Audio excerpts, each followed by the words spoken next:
from just outside the Empire City at the crossroads to the northeast. Good morning, good afternoon, and good evening. Wherever you are and whenever you are, this is your premier podcast for all things unknown, not media, and I'm your host, JP.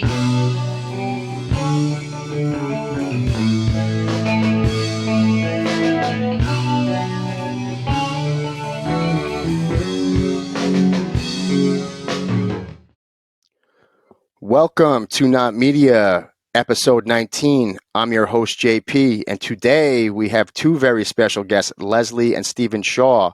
Leslie was a journalist for 18 years. She is semi-retired and still works for a newspaper doing copy editing and page layout. She's a trained artist with a bachelor's degree in experimental animation and ancient art history. Stephen is a retired acupuncturist, Tai Chi instructor, and orchestral musician. He served 6 years in the Navy as a Seabee. The Shaws have appeared on over 60 podcasts and radio programs. Together, they have recently published a book called Who They Are and What They're Up To, pertaining to where these UFOs, UAPs, and their occupants may be coming from. Welcome to Not Media, Leslie and Stephen. How are you doing this afternoon? Evening. Thank you so much for having us, JP. Very well, and thank you. Yeah. Great to finally have you on. We were kind of going over as we were setting up that we were playing like internet tag for about the better part of at least 6 weeks because the schedule at my job kind of got a little hectic for a while. So I'm glad you guys had some patience with me. And I'm glad we were actually able to finally catch up and get together to work on this podcast together because I did read your book.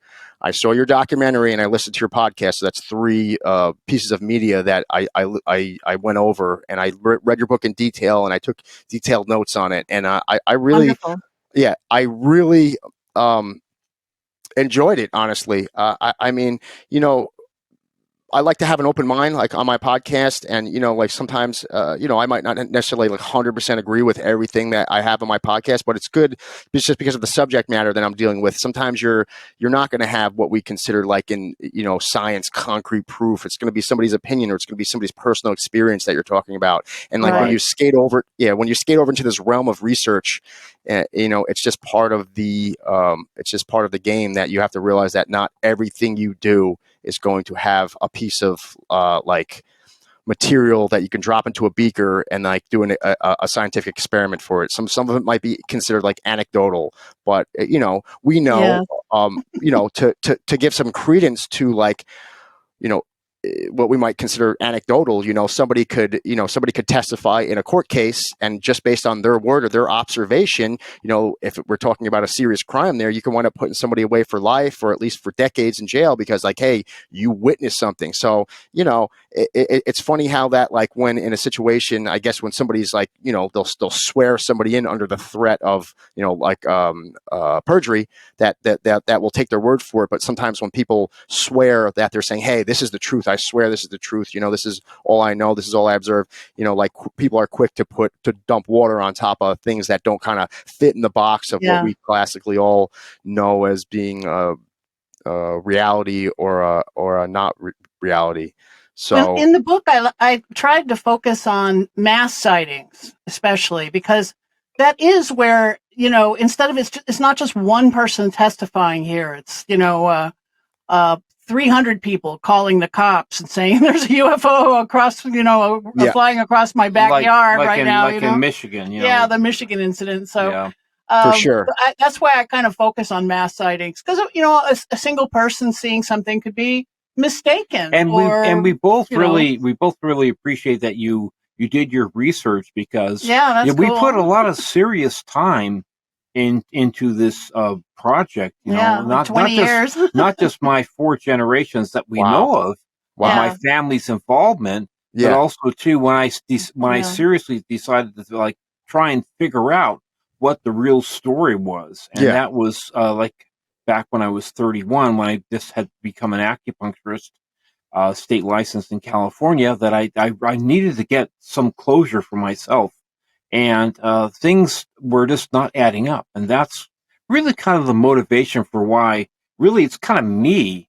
I'm really the motivation for why the book even got written in the first place. Yeah, his family are the ones that are the main experiencers. Wow. Although I have seen two UFOs, but but his family were the ones that were targeted for many generations. My family never saw them as being UFOs.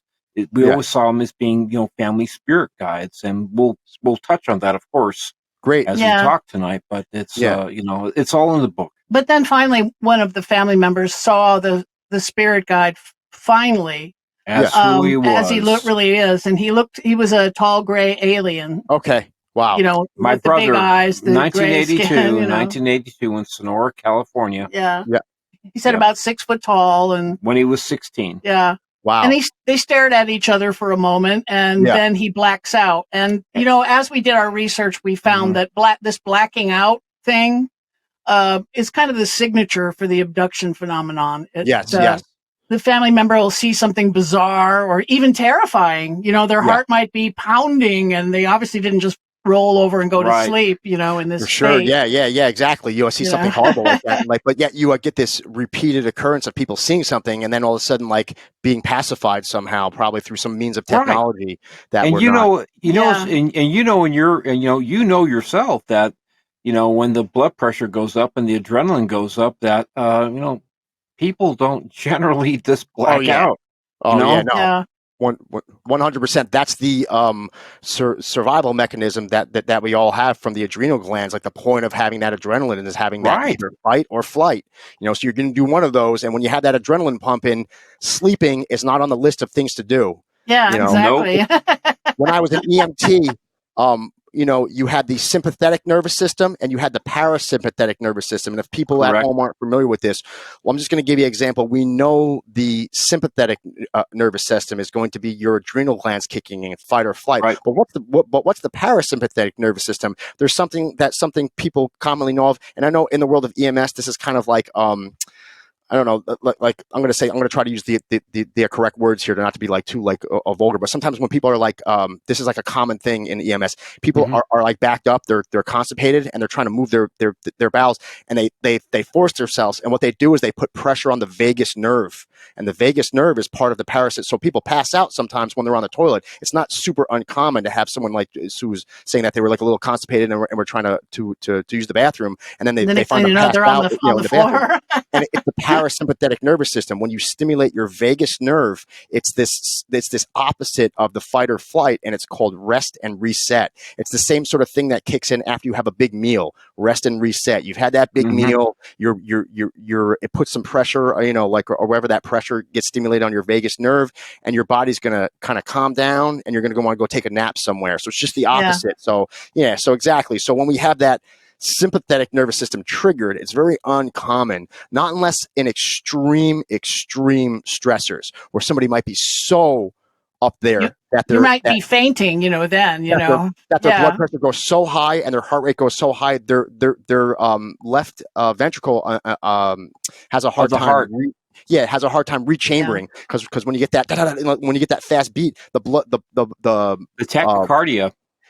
Tachycardia, the blood can't even rechamber in the heart. So if your heart gets up like to a certain speed, you actually get more dizzy, because of the excess of, you're blowing off the CO2 and what have you. But I did notice that you guys did do a whole lot of research, because I'm someone that I wouldn't say, I don't really try to put like a label on myself of like what I am. I'm definitely a researcher before this.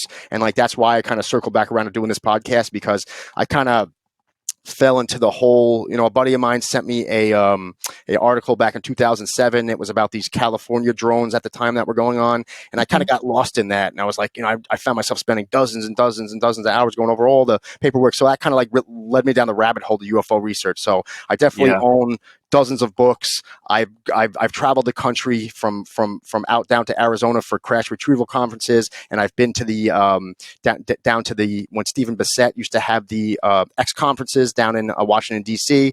I attended the 2013. I actually knew Stephen Bissett. I donated one of my guitars to him when I was a musician for his Paradigm Research Group. So he actually saved me a seat at the 2013 Washington hearing. So I was there. So I was kind of like, I've read quite a bit of books, and I know since I've read probably, give or take dozens of documentaries and dozens of books, that your book had a ton of research. It just had a really, really wide girth of research. It covered like soup to nuts of And the reason why it struck a chord with me is because, you know, as we'll get into it, I kind of know from my research and doing just so much research on my end is that, like, where, you know, I know a big theme in this book, as we'll get into, is everyone always uses the word aliens. Everybody uses the word aliens. And like, the question is, if you do enough research, you see just the excessive number of these sightings every year.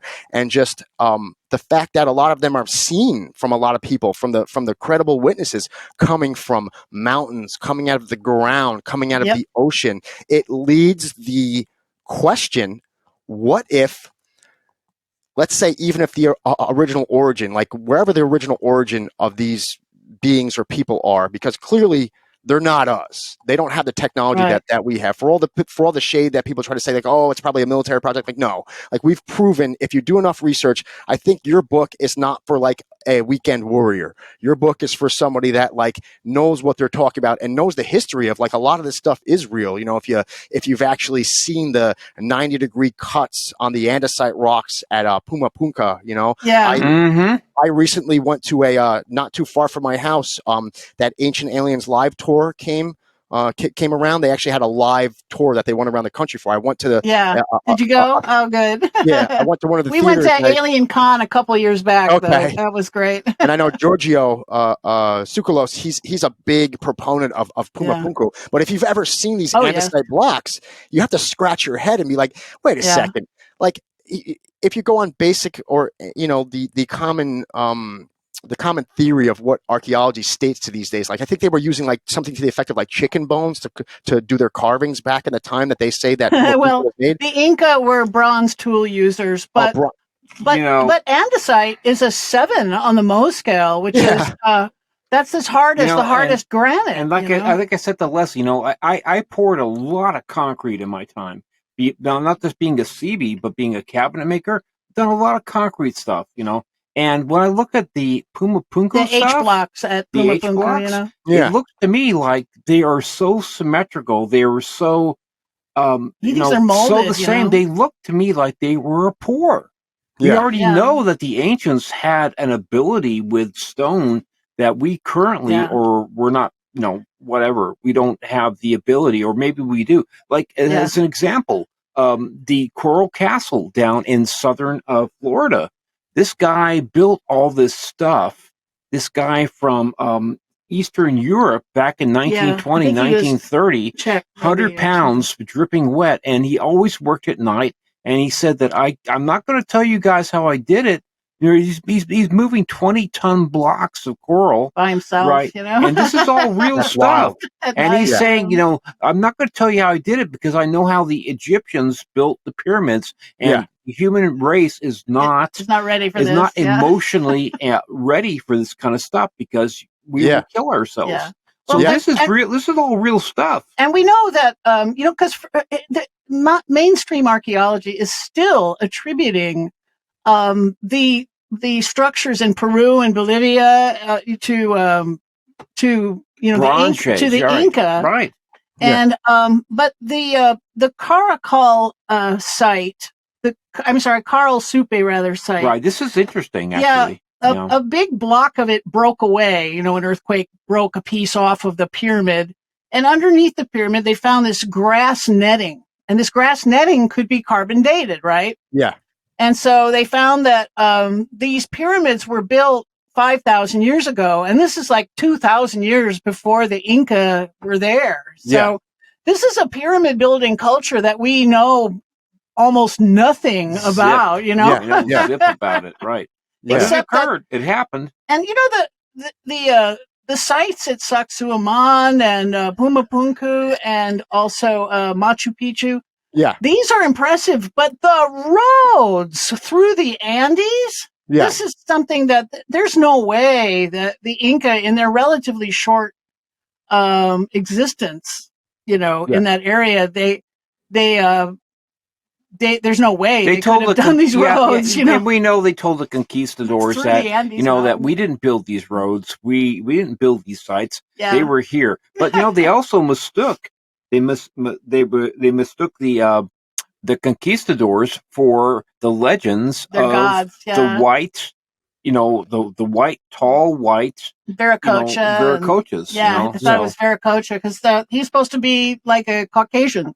Oh, wow. With a beard, So they thought that when the Europeans showed up, it's like, our gods are back. Our gods are back. Oh, wow. Exactly. No, it wasn't that good. It wasn't as good as that. No. Yeah, and there was some talk too. Didn't one of the in the sites on Bolivia, I think it was Pumapuku, and there was one other one up in that area, like up above the tree line. I forget the name of it. Was it Tiwanaku? I think. Yeah, Tequanaca. Didn't somebody say that? I thought there was one. I think it was more controversial. Someone said it could be as old as 12,000 years old, or is that kind of like there's one proven? Guy who researched it a lot in the late 1800s, and he attributed it to 12,500 years ago. Okay. And Sitchin has an interesting theory on that. He says that he believes that the Anunnaki of ancient Sumeria. Yeah. They created a foothold in the New World, and certainly they were capable of the megalithic constructs that. Sure. And he also attributes the Giza Plateau to the Anunnaki. Okay. And dates that to 10,000 years ago, roughly 10,000 years ago. Wow. And Stephen and I agree with this assessment. The water wear patterns on the Great Sphinx indicate about 10,000 years ago. Yeah, John Anthony West was the first one to identify that. And Robert Schoch, the geologist Robert Schoch, they worked together for that theory. And there's that. And also, 10,000 years ago, we would have been entering the time of Leo.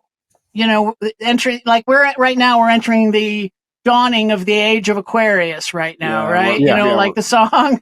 But back then they were entering Leo. And I think that's why they put so many sphinxes all over. The Giza Plateau is covered in sphinxes. That's another thing that people don't realize, that there's the giant sphinx, and probably they're saying that maybe there's a hidden one that hasn't been that haven't been found yet on the other side. But there are a bunch of tiny smaller ones, like long rows of them along. So there was definitely a reason behind that. Yeah, for sure. Okay. And the Giza Plateau is. Everyone thinks that the Giza Plateau must have been constructed later than some of these crappier pyramids, but it's the other way around. This incredible feat was accomplished by the Anunnaki, who, were more advanced than we are, and then everyone else was trying to copy it after that, but nobody else could do it as well. That's why these crappier pyramids, but they think that, because the way we're supposed to evolve, right, is that we slowly but surely gain technology, more technology, and then we go to the moon. Yeah. We're in the caves, then we slowly go technological, and then we go to the moon. Yeah. But in our case, I think we became technological, and then were laid low by the catastrophe that was the Younger Dryas comet. Yeah. And then, and then had to and then got shoved back into the Stone Age. Yep. And so these little remnants of what we were prior to the destruction and the Great Flood, they're confusing because they make no sense in a timeline where you're just thinking those terms.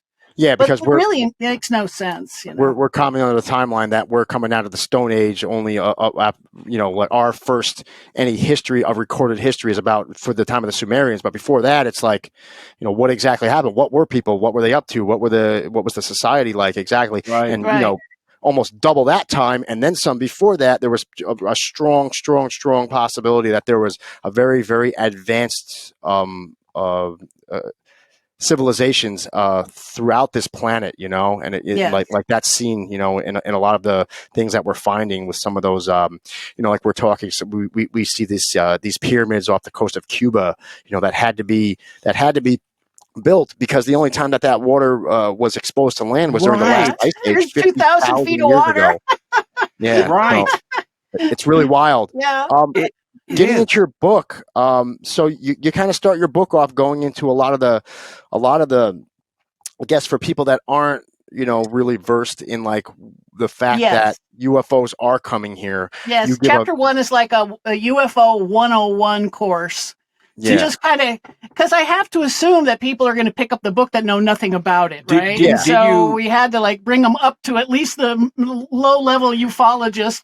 It's really important that everybody reads the introduction, because that's our personal experience. The reason why we wrote the book in the first place. Yeah. A lot of people don't read the introduction. It's in the preface. Our personal experiences are in the preface of the book. Yeah. So and I know mine especially. And I know through your book and through your documentary that, especially you, Stephen, you said your family has been experiencers, and Leslie, you also said that you've actually witnessed, you have maybe don't come from a family of experiencers, but you've actually witnessed UFO or paranormal activity. If you guys want to talk about that for a little bit, maybe what I would love to, because even in the documentary, they basically did not include the most important real physical evidence. Yeah, the actual magnetizing. A lot of people don't, unfortunately.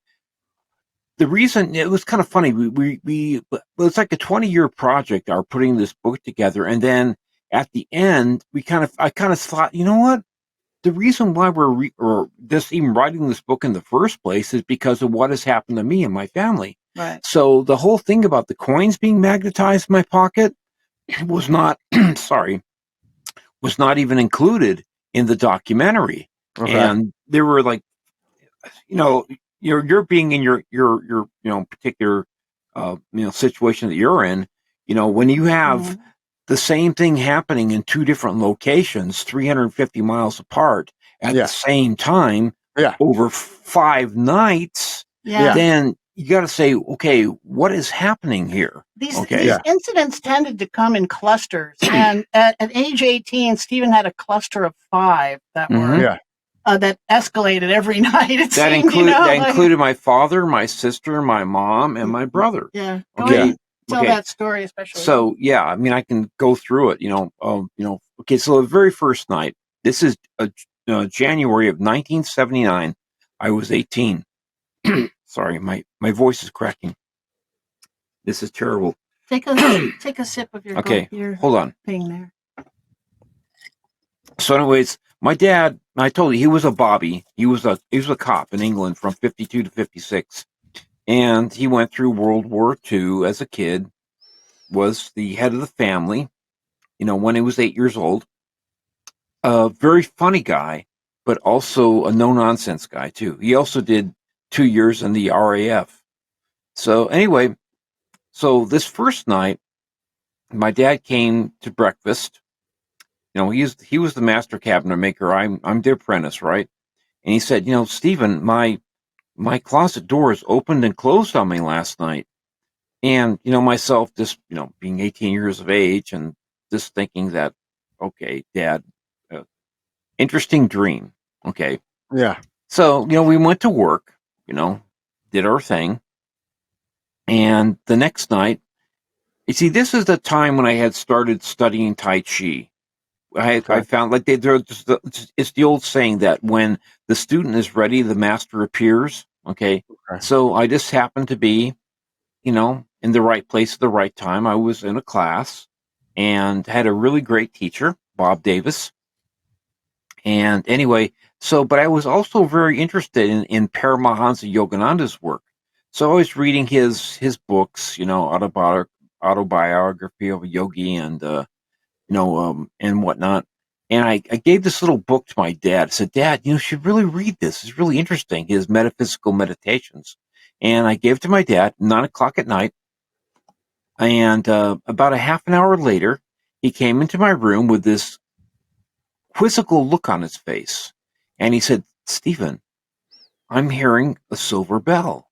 And myself being a musician since the age of 7, being in the orchestra too and that kind of stuff, I know what a silver bell sounds like. So I immediately went into the living room with my dad, and sure enough, there was this ding, ding, ding of the silver bell being rung inside of the 2x4 wall by the chimney.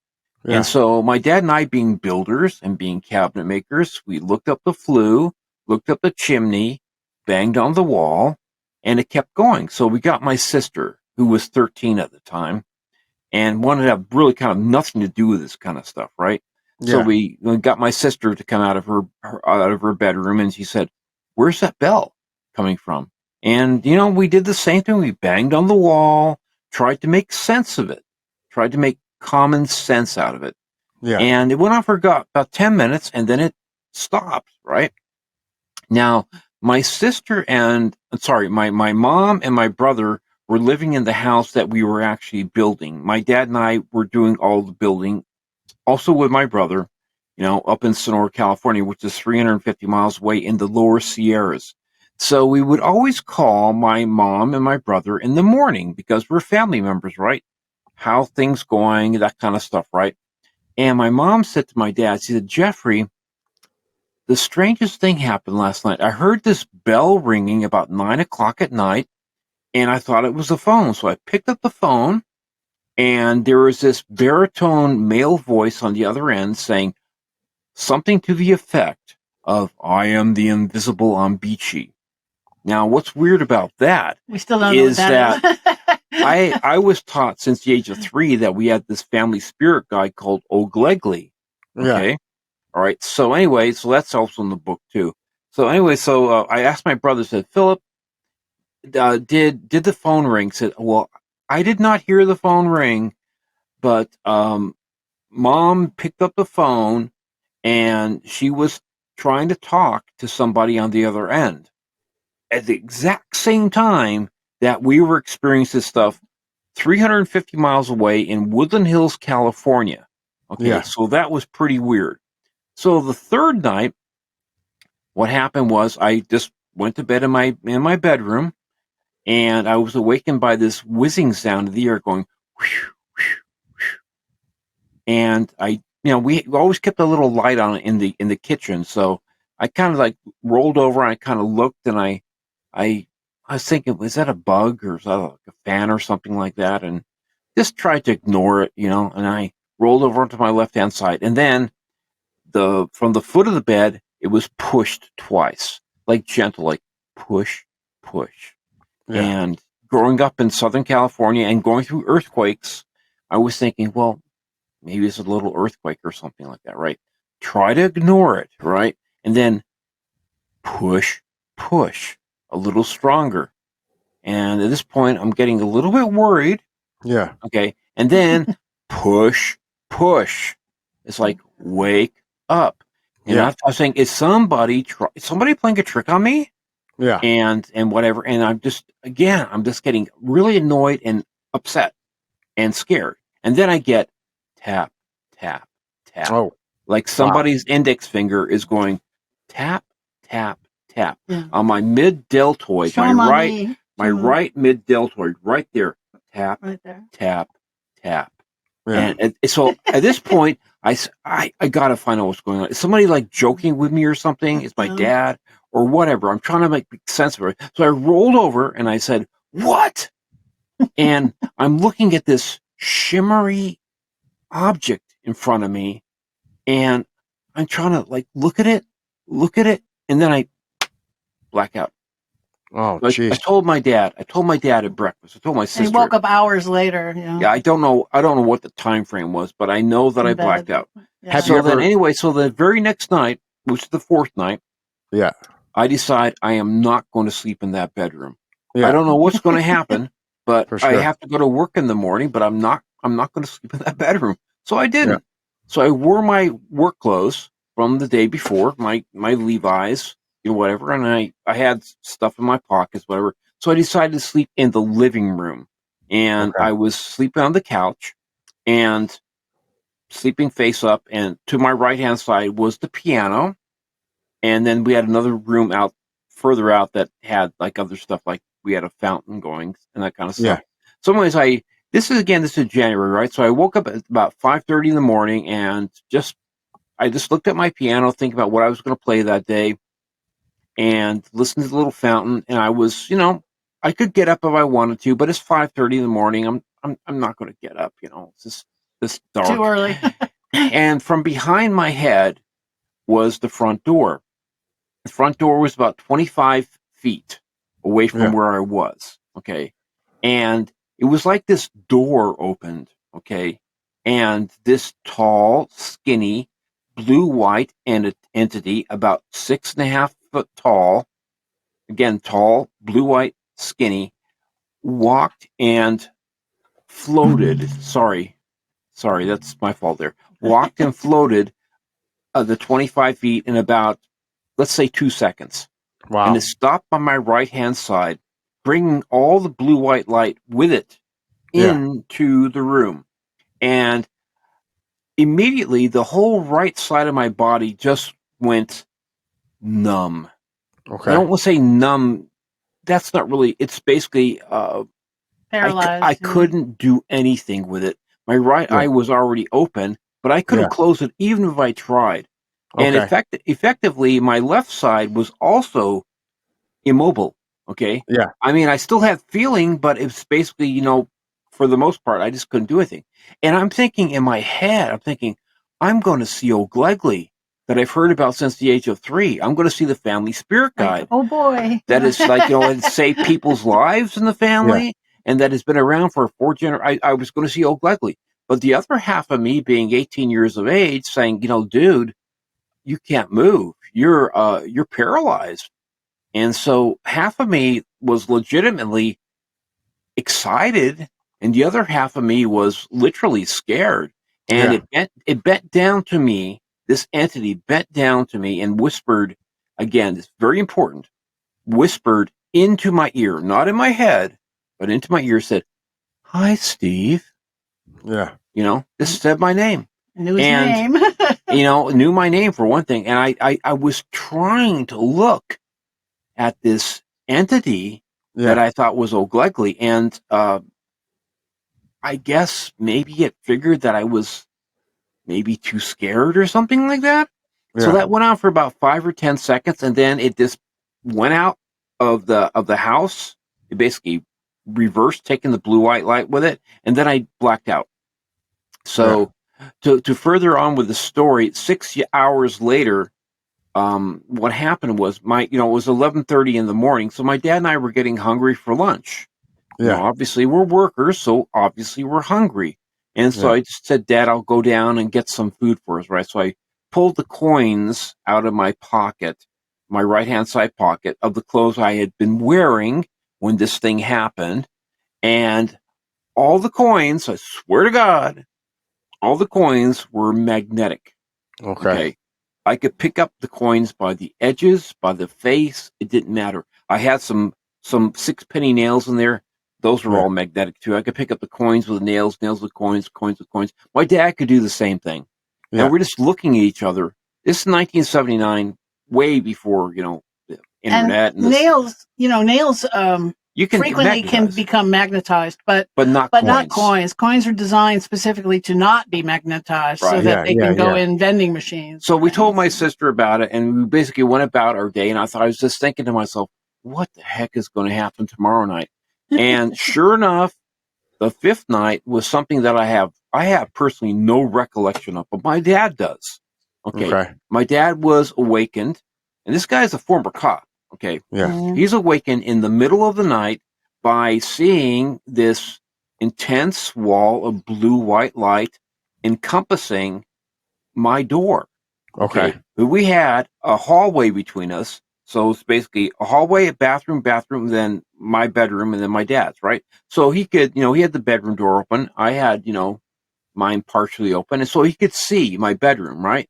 And so he saw this intense wall of blue-white light that I told him about. And he was in the process of like, what's all this thing? Kind of like the British type of thing. I'm going to go and try and find out what's happening here. So he was getting out of bed. And then this voice, this is different.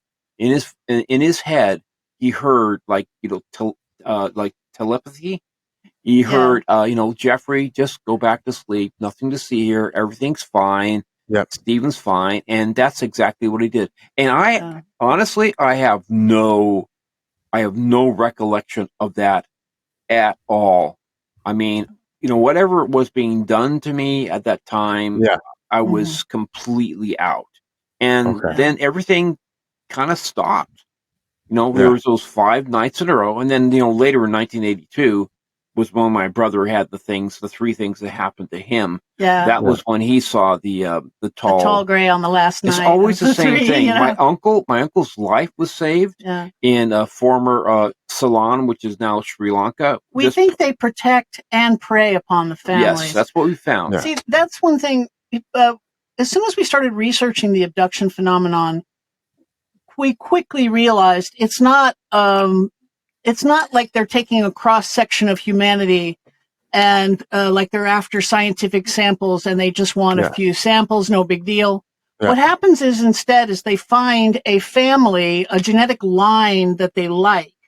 And then they'll prey on that family again and again and again and again, and then start on the kids and then start on the grandkids. So it tends to run in families like it does in Stephen's family. And it wasn't until his brother saw it as a tall gray that we realized what we were dealing with at that point. And my brother was not one of these guys that was into reading, watching a bunch of UFO programs. This is 1982. He was, in fact, but it happened to him anyway. He taught when he became older. He taught calculus at a college level for fun, just for extra money.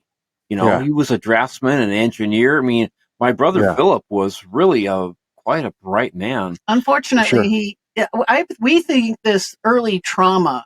Yeah, he slept in his bedroom closet, from age 8 to 6 to 8 or something like that. It was either 8 to 10 or 6 to 8, but he did. And I asked him, I said, Philip, why are you sleeping in the closet? We said, I'm afraid of the little men that come at night. And because I had seen the little men once, I understood what he meant. But, my brother, unfortunately, in December 1st of 2017, he had been taking care of my mom, who was rather ill. My dad had just died like 2.5 months before that. We think that tragedy unbalanced his mind. He started doing all kinds of bizarre things. He thought became very paranoid and strange. Yeah, so he shot my mom. Well, he killed his cats first, and then he took a shotgun to my mom and blew her head off. Then he blew his head off. I'm real sorry about that. That's terrible. It was horrible, believe me. 2017 and 18 wasn't a good year. Were horrible for us. Yeah, horrible. But the reason I bring it up is Stephen. I think it's because of his military experience and also his Tai Chi and his astral projecting and his Kundalini raising work. I think these things helped him cope with it. Yep. And also he had a lot more disturbances younger in life than Philip did. And so this started happening to Philip later in life, which I think was scarier to him because Stephen had been dealing with it forever, but he started getting these weird knocks on the wall, like right behind his head, and which I've had many times. Always in threes. Yeah, we found that there's a psychic connection to the phenomenon. Okay, and Stephen, first, thank you for your military service, also, and you're welcome. Thank you, honey. And also, did you ever do any regressive hypnosis pertaining to the missing time that you've had? We have tried, but we failed. We have tried. I just haven't. The only time I've actually truly been hypnotized, believe it or not, I don't know if you're familiar with. She's probably dead by now, but Pat Collins, Pat Collins, the hypnotist. She was on Sunset and Doheny. She used to have a show, show that was advertised on the radio all the time. So my girlfriend at the time, when I was 19, it was my 19th birthday. It was July 28th. 1979, and we went to the show, and I just had always wanted to to see her, right? So this is a big show with a lot of people there, and they have drinks and they have food and that kind of stuff. And she asked for 9 people to come up on stage, and my being 19 years old is my birthday and wanted to show off a bit. I said, okay, I'm going to do that, right? So I'm the 9th person to get on stage, right? And I'm very skeptical about the whole hypnosis thing, right? And so I said, okay, great, this is gonna be fun, right? And sure enough, she hypnotizes all 9 of us. It was like this curtain came down, and I just knew I was hypnotized. And then she asked us all specific questions, right? So I was the last one. So she asked me, and I'm sorry to say this, but she asked me, said, visualize her naked. Yeah, visualize me naked. Yeah, look at me and pretend that I'm naked. And she's this big woman with a moo-moo and garish makeup on. Yes, right, that's what I was going to say. She's a big woman wearing very garish makeup and a very glittery moo-moo, basically. Yeah. And so I look at her and I actually see her being naked, and I just bust up. I just crack up on stage. And so after that, he was her bitch for the rest of the day. I was. She made me do stuff that I would not do, like sing about getting my balls and my dick back to a pretty girl, a pretty young girl in the front there. It's like just doing all kinds of crazy stuff. But then we did the lighter than stiff as a board, light as a feather, and we did the thing with the when they do the what do you call it, a lighter over your hand, and basically you're not going to feel any pain, that kind of stuff. And then when I went home that night, about 1 o'clock in the morning, I was sleeping on my back on the floor at the time of my life, and I had the most incredible visions of these paintings, these blue paintings that were these sceneries of landscapes that I could just close my eyes and I could see these landscapes like I was in a museum, and I could just watch them going from left to right, to right, and it was incredible. So we know that he can be hypnotized. I know, at least I could. But we haven't successfully broken through the blackout periods. We tried a few times too. Right. It's not pleasant. I mean, not for me. I was watching the tapes of Betty and Barney Hill, were famous abductees. And they, when they regressed Betty, when she finally broke through and remembered what had happened to her, she started screaming, shrieking, like it was creepy, as far as how. So this is a traumatic. It's not just a memory wall; it's like a trauma wall too that has to be breached. And so far, we've been unsuccessful, unfortunately. Okay. So I know even from the Betty and Barney Hill case that after their abduction, they had a situation where you could place a compass on the back of their car and the compass would spin. So that they were car magnetized. And I actually have a friend who relayed a story to me one night about how he was taken on 3 different nights. And he said when he was driving to work in the morning as a construction worker, he was telling me that that the street lights would turn off as his car was driving under him. And then he went to turn on the radio and it was all static, like something was interfering with probably like a magnetic charge was probably interfering with either like electromagnetic activity from a light when you went by it, or maybe like the car had a really strong magnetic or like Stephen was definitely exposed to some strong electromagnetic field to magnetize the coins. There is no question about that. Yeah, for sure. So and then sometimes they get residue, like from when there's physical contact with aliens, like the breeding program, and also sometimes mothers are introduced to their hybrid alien offspring, and they cuddle them. They actually get like bioluminescence that shows up on black lights. Oh wow! Isn't that bizarre? We just heard that from as you know, we do not actually call them aliens. We call them they're cousins to us. Cousins, we call them cousins. Okay. Makes a lot more sense. Should we get into our theory on that? Maybe, Getting past the history. I know you guys go over all the history. You guys cover from Roswell to Kingman, Arizona crashes, Cape Girardeau in Missouri. These are all crashes that can be researched that kind of lay a foundation. Then the leaking of certain documents like Psalm 101, who Majestic 12 was. This is all things if you go to the like basic 101 history of UFOs, and then like some maybe lesser known sightings. I know I didn't see you guys go into the 1897 Aurora, Texas crash, but I know that was a crash that's been well researched. And, yes, and the reason I excluded it was there was some possible buzz about it being fake. Okay. Somehow. Fair enough. So If there was anything that I thought made it even vaguely questionable, I left it out. There was plenty to cover, but I did miss the Michigan incident, which was definitely should have been included. This in I think 94, 300 people called the cops to say a UFO flew through their backyard, and and then people were seeing them out over the lake, and then this. This is important. Actually. Yeah, this is the first time I heard about how fast they've been clocked, the fastest they've ever been clocked. The cops call the local weather station right on Lake Michigan. There's a National Weather Service station on the east coast of Lake Michigan, and they called them up and they asked them to train their radar over to where the sightings were. And he started catching these things on radar, moving in a triangulation search grid. You know how they'd have 3 UFOs, and one would move over here, and then this one would move over there, and then this one would move up there, and so they'd have a constant. It's almost like they're going over the lake looking for something. A grid pattern, looking for something.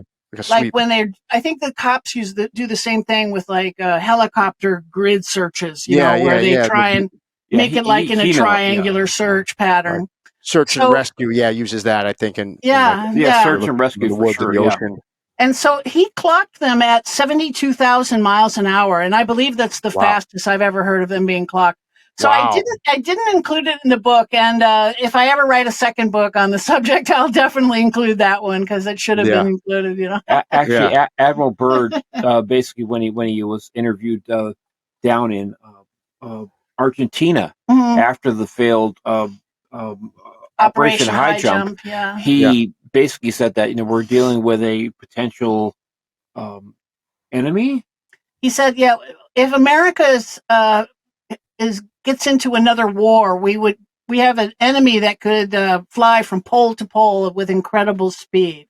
Yes, we could face an enemy that can fly from pole to pole for sure. with incredible speed. I remember hearing that quote. Yes, and we think after that, the Operation High Jump. Most people know about his diary, but the Operation High Jump thing was important too. He went down there to destroy this Nazi base that our intelligence services surmised was being set up down there by Hitler.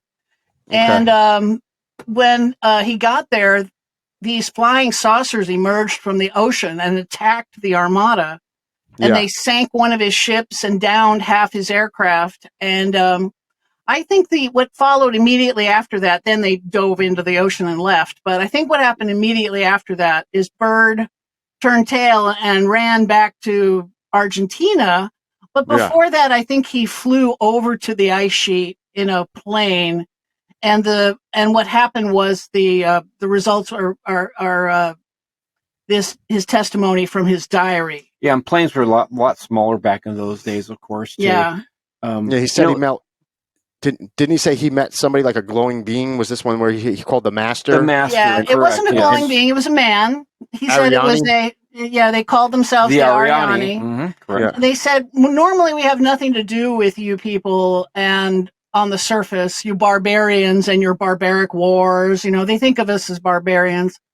And but now we have to have something to do with you. We have to intervene because you split the atom. Yeah, you have nuclear weapons now, and we don't think you should be playing with those, So because we all know there was an uptick in sightings and UFO activity after the testing of Trinity, and then after all of the testing of Hiroshima and Nagasaki, then the hydrogen bomb, and then all of the testing that occurred throughout the 1950s into the early 60s. So we definitely know there was a all verifiable too. Right. And we think that, of course, the Admiral Byrd thing could have been a nice little myth or a nice little story, but there's so many corroborating things. There's the whistleblower testimony that talks about this giant hole in the middle of this no-fly zone that our government has set up down there, right? Which is the same size hole Byrd said he flew down into, kind of to go into this underworld, area. Yeah. And then we have the Anita data, this antenna thing that was launched out of McMurdo, the Antarctic station down there, our Antarctic military base. Right. they launched this thing called the Anita probe and antenna, and it was reading cosmic rays coming up from underneath the ice sheet upward, which this is supposed to be impossible, right? And so I think that's a sign too. And also, there's lots of other whistleblower testimony about seeing things emerging from the ice sheets down there as they melt, structures that shouldn't be down there and stuff. So it's all kind of ties together with, like the Dulce papers talking about the Dulce, New Mexico base, this base under the Archuleta Mesa in New Mexico. It's got a lot of ufology buzz around it. It's we think there's a military/alien base there that's 7 levels deep, and the top 5 levels are U.S. military only, but the bottom 2 levels are joint personnel. In fact, Leslie, remember Ben Hansen? Yeah, Ben Hansen, who has done a couple of shows. I watched the one that you guys referenced in the book. I actually got to watch it. It was good. Yeah, he took his one of his scanners his there. heat cameras, For sure. Is right. The local Indians that have been, said, "Oh yeah, this is where they come from," and said, "Okay, like it's cold, cold, cold. That's where it is. Hot.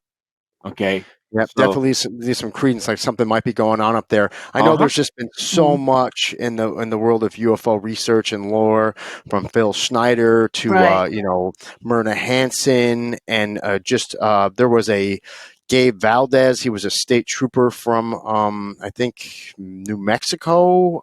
He worked out somewhere down there. He wrote a book actually about the Dulce base, but I think he was maybe a proponent. One of these.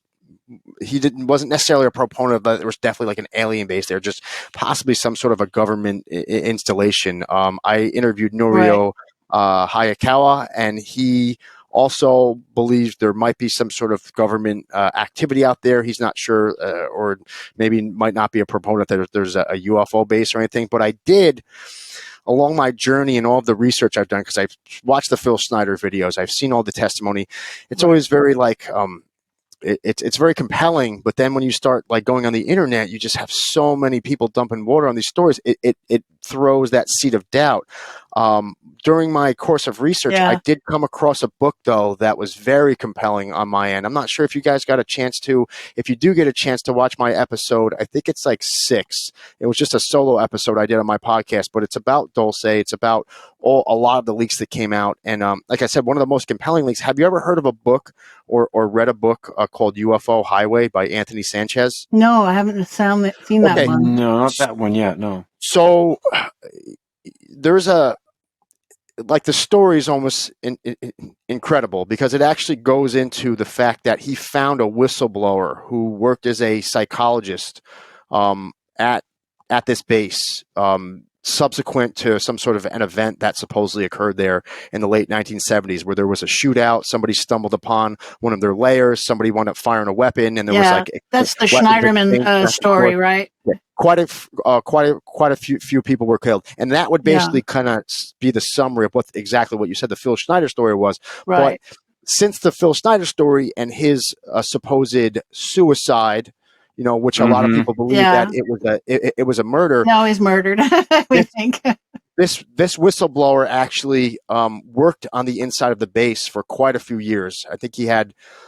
I think there was a handful of years that he worked on the base. He was very familiar with the security team. He was actually able to go in detail what they were called.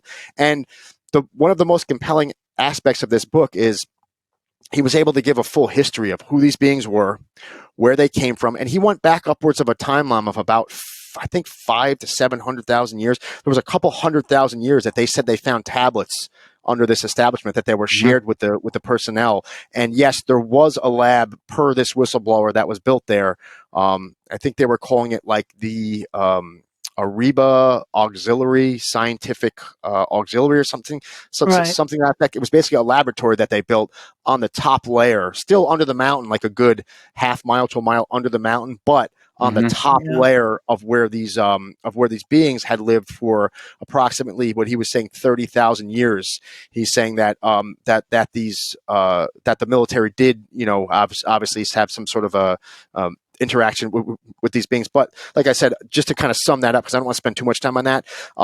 There was a document that was released in the book, and it's a document that anybody who has ever served in the military gets. I believe it's called a DD 214. I have to get the name of that. It's a military document that is given to all members of service when they're discharged. Kind of 218 or 214. It's like I don't want to misquote that, but there's like some sort of like a code associated with this. It's a standard government document, but it's like everybody that has served in gets this status when you're discharged. You'll get paperwork basically saying what you did, how long you served for, what your status was, if it was honorable or dishonorable. Yeah, exactly.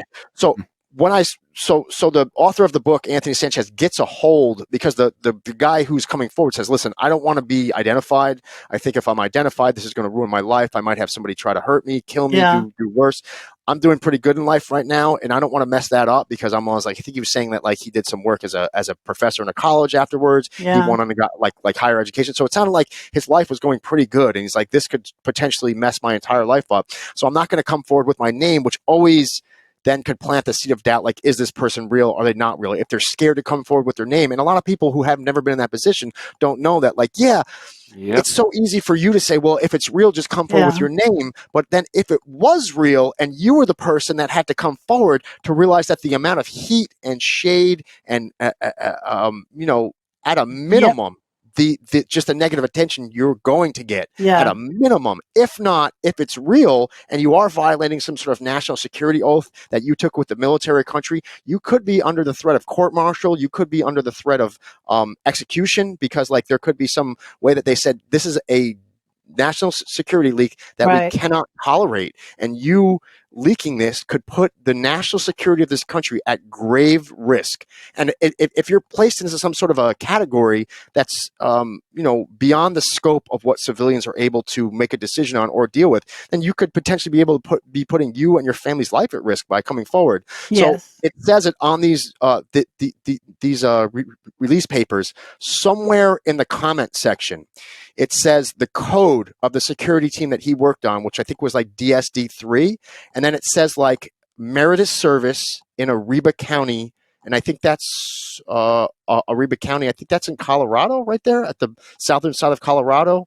I believe so. Don't know. Yeah, I believe it's the northern, like Dulce is basically like the way tip of New Mexico. And then it crosses right over to the border of that mountain range into southern Colorado. Okay. So if you go to this Jicarilla Apache reservation land, it's very sparsely populated.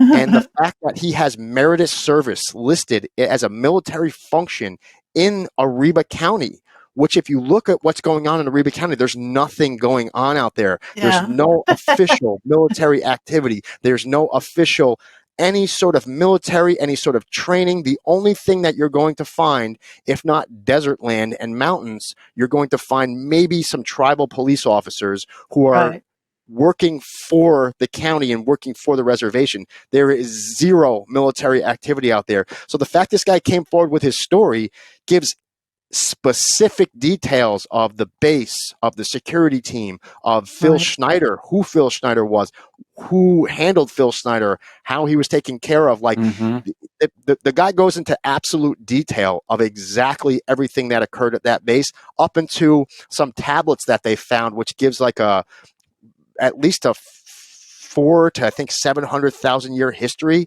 of who these beings were and how long that they were under that base for. And there's definitely a Mars connection. And I said, this is all going on.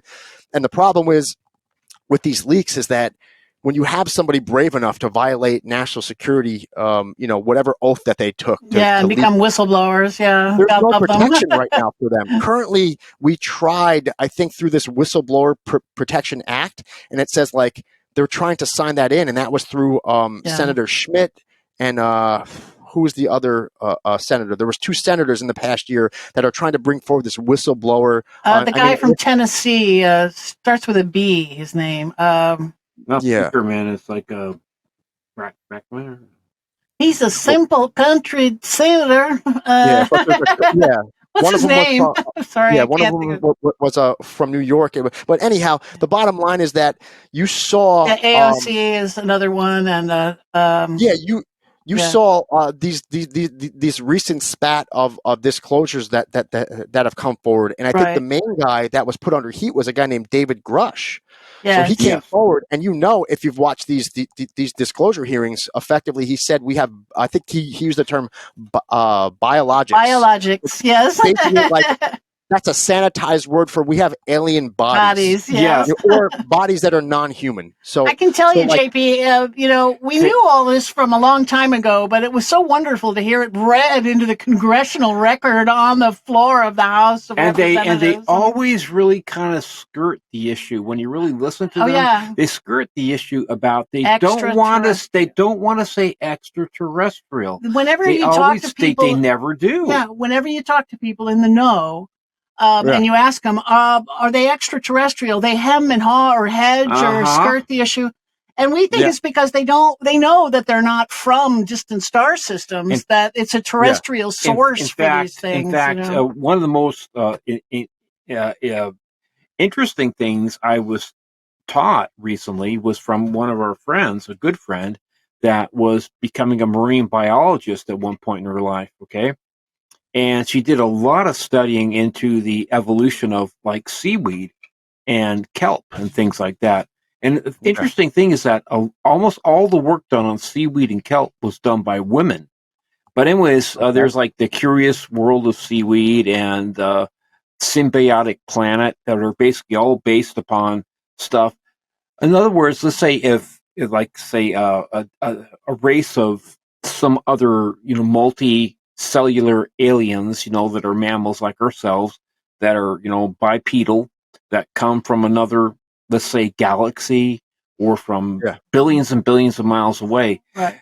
Because they did not evolve on this planet, they were not exposed to all the stuff from the sub-molecular and the molecular level, that immediately their immune systems would be attacked. Under attack. Under attack by stuff that we just laugh at because we've been exposed to it from day one, from being embryos, right? So this whole thing is almost like the movie, what is that one? War of the Worlds, where it's almost the Martians all die because they start breathing our air, and they have no resistance, but the actual facts actually pan out. That it becomes even more obvious that we have terrestrials that we call our cousins that have basically decided they basically had higher technology than we have currently, maybe, or similar. They saw that a comet was coming or 13,000 years ago, 12,850 years ago, roughly. And they said, okay, we have two choices: get off the planet or dig in. Dig underneath. And also there's, as you read in our book, there's a whole chapter we did for just for how commonly these extinction level events. Yes, these near extinction level events that we have found so far. 50,000 years ago, there was the Lornar crater in India, and we know the one that was 12,850 years ago was a comet impact, and it was 62 miles in diameter, or 100 kilometers, right? Moving at 40,000 miles an hour. Yeah, big dirty snowball moving at 40,000 miles an hour. We knew it hit in the Lake Superior area, and we knew that it caught all the forests in the northern hemisphere on fire at the same time. Yeah. So these are things that we know. This is science. When I was studying the flood myths in college, there was a guy named Fraser who in the 1800s had hunted down 500 separate cultures worldwide that had a flood myth in their most ancient lore. Right.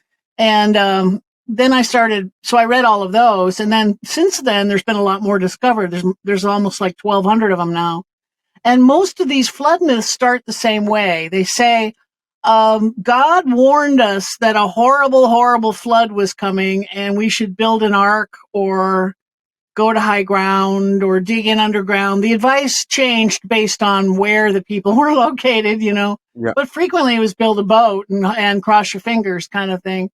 And so we think that somebody on this planet 13,000 years ago had advanced enough astronomy skills to see that their comet was going to strike, and with enough forewarning to kind of notify everyone around the world to do something about it. Here's your chance to dig in underground. And we have so many stories about people retreating underground, and you think, well, why would anyone want to retreat underground? Well, a comet coming in is a really, really, really good reason to do exactly that. It's kind of like that, I make the analogy. The Deep Impact movie. That Deep Impact movie.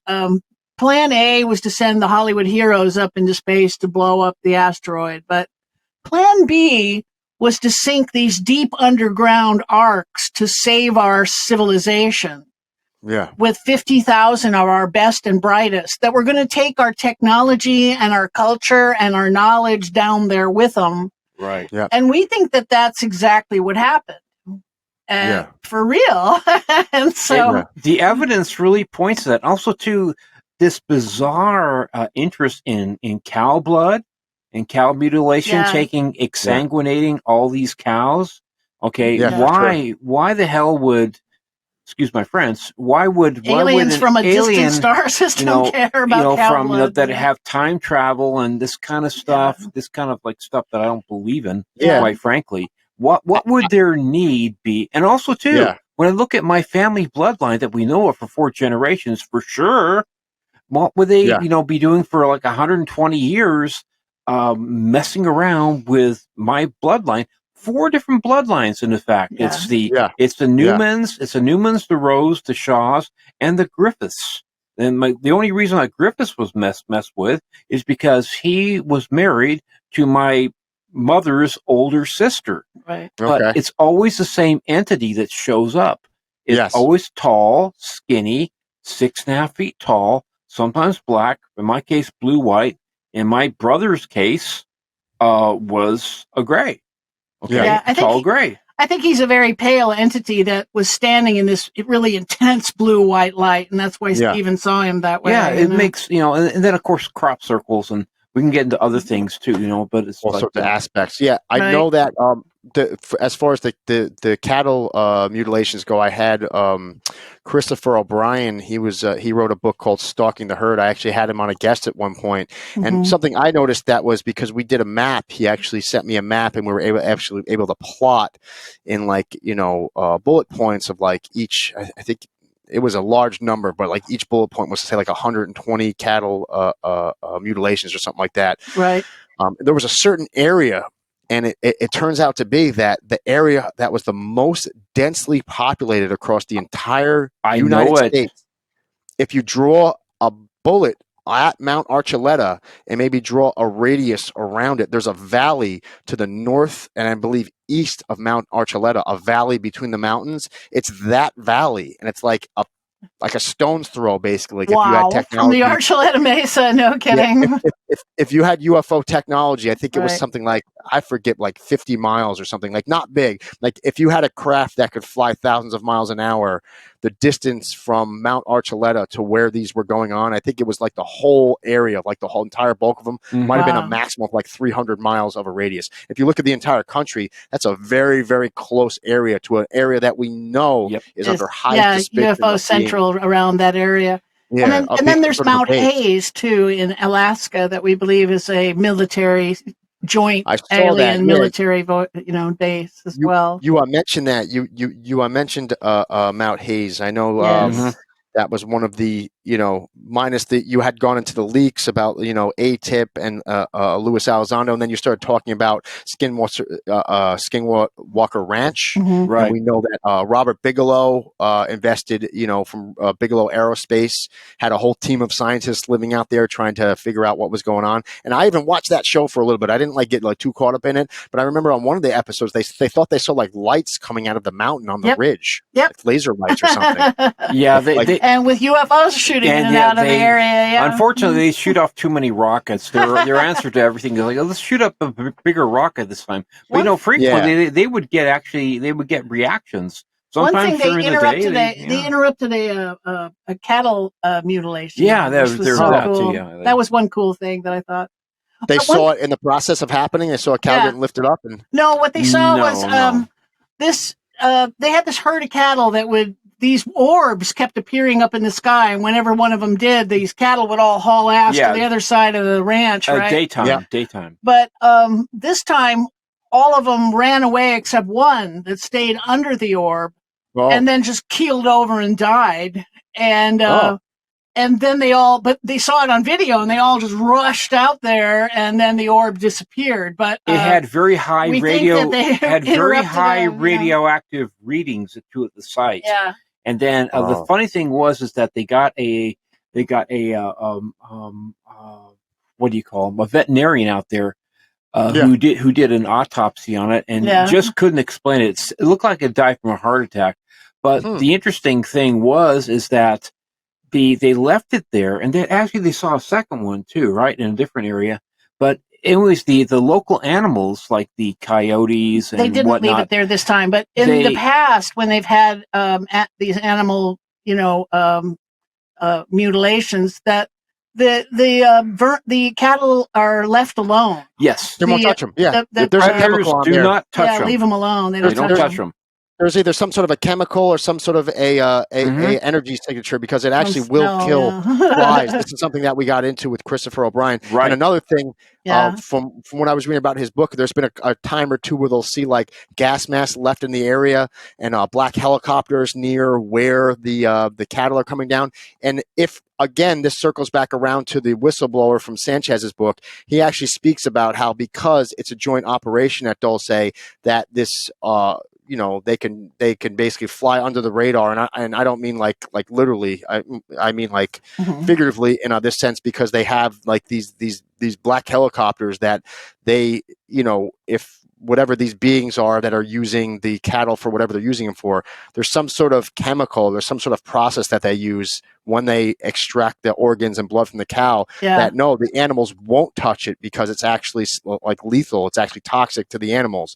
So like this is very well known, and like it wouldn't shock me if the reason why we're seeing gas masks around the area, because the black ops might be assisting whatever these beings are getting rid of the carcasses after they're done using them. But they have there's never any footprints around them, which would, of course, no, they drop them from the air for sure. Yeah, it seems like 100%. Yeah, they pick them up from the ground, and we always we look at the motive, opportunity, and means. Yeah, it's just like what is the most likely thing? Why do they need all this cattle blood? Why do they exsanguinate and take the sex organs and the eyes? Always this guy-facing eye. I mean, what is the reasoning behind that? Well, we think it's because when they separated from us and went underground, we think they took herds with them. And these herds are becoming non-viable, living underground, and need regular infusions of we've had surface DNA. We've had a minimum of 2,000 nuclear detonations since 1945. Subsurface air blasts. We think we got their attention blasts, that way. It's over 2,000 since 1945. Yeah. We know about all the Foo Fighters that were showing up during the middle of World War II. The Japanese thought it was us. We thought it was the Germans. And the Germans thought it was the British. That just goes to back up Bird's testimony. That again, I thought, well, what a lovely myth. Except that the UFOs immediately started following our nuclear capabilities. To this day. For starting way back in the 40s, they started parking outside their UFOs outside our facilities, our research facilities, our bases, anything that had to do with nukes, they were following it and monitoring it. And then we discovered that they're doing this now. Part of the testimony from that, when those Grush and them were talking, Graves and Fravor. Ryan Graves, the pilot, said that we are seeing these things every single time we go on maneuvers. Yeah. So they are monitoring our nuclear abilities every single time we go out on maneuvers. So it's that I think it's kind of proof for our theory that they live here. Like, a distant star system, somebody from a distant star system, they might care enough about us to, I hope you guys don't blow yourselves up. But we're talking about an enormous commitment of resources here to make sure we don't blow up the planet. And another little thing I wanted to get in here real quick is that, there's such a misunderstanding about how big our solar system is. Yeah. For instance, the Oort cloud, where a lot of the comets come from and things such as that, the Oort cloud is well over 200 billion miles away from where we are. Okay. Yeah. And then you have, of course, our, we have our, our meteor, area that's between Mars and Jupiter.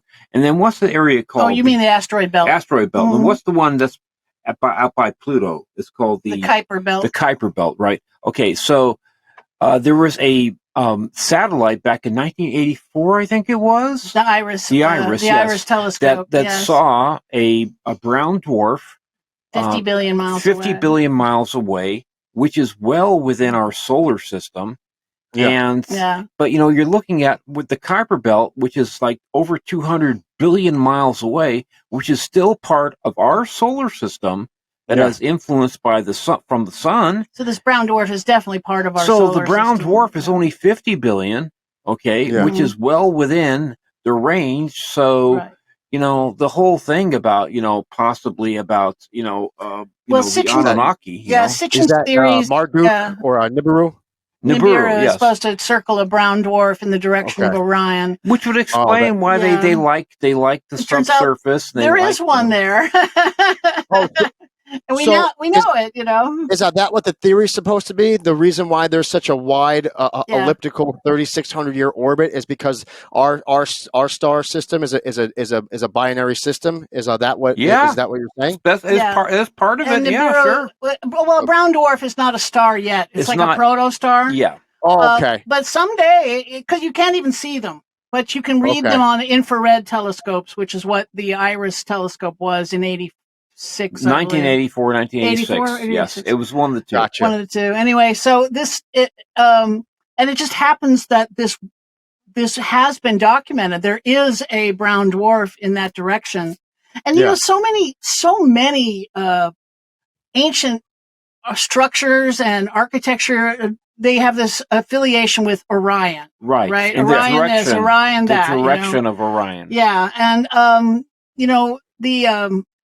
the Anunnaki are supposed to come from the planet that orbits this brown dwarf in the direction of Orion. And I think it's just basically a way of saying, this is where we're from. We're from that direction. This is home, to us. Right, exactly. And if it's true, I guess we'll find out in like 200 years are supposed to be that Nibiru is supposed to swing through again, Yeah.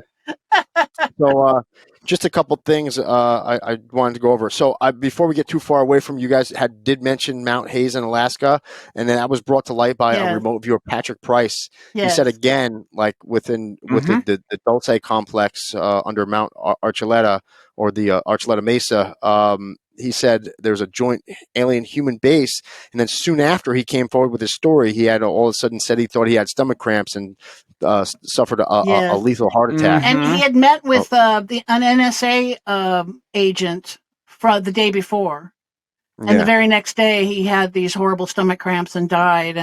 And his his poor wife, they didn't even give her the body or something. They cremated it immediately or whatever. And that's certainly it definitely points to another very murder, very suspicious. Yes. So he wouldn't shut up about it. He just wouldn't be quiet about it. Yeah. So you see this repeated pattern. I mean, if you follow the lore, that like we all are expendable. Whatever these projects are considered like the golden goose. And if any of us threaten the golden goose, actually, other than like going on a podcast and talking about it, it's not like at least to my knowledge, not that anybody would talk about it, but it's like I don't have any sort of sworn national security oath that I've ever taken working for any of these installations. Right. So they could easily dismiss I, like anybody talking about it as they haven't kicked in our door yet, Yeah, we're all crazy, So, then you guys, I noticed you talked about a lot of the different tribes, and a lot of the different accounts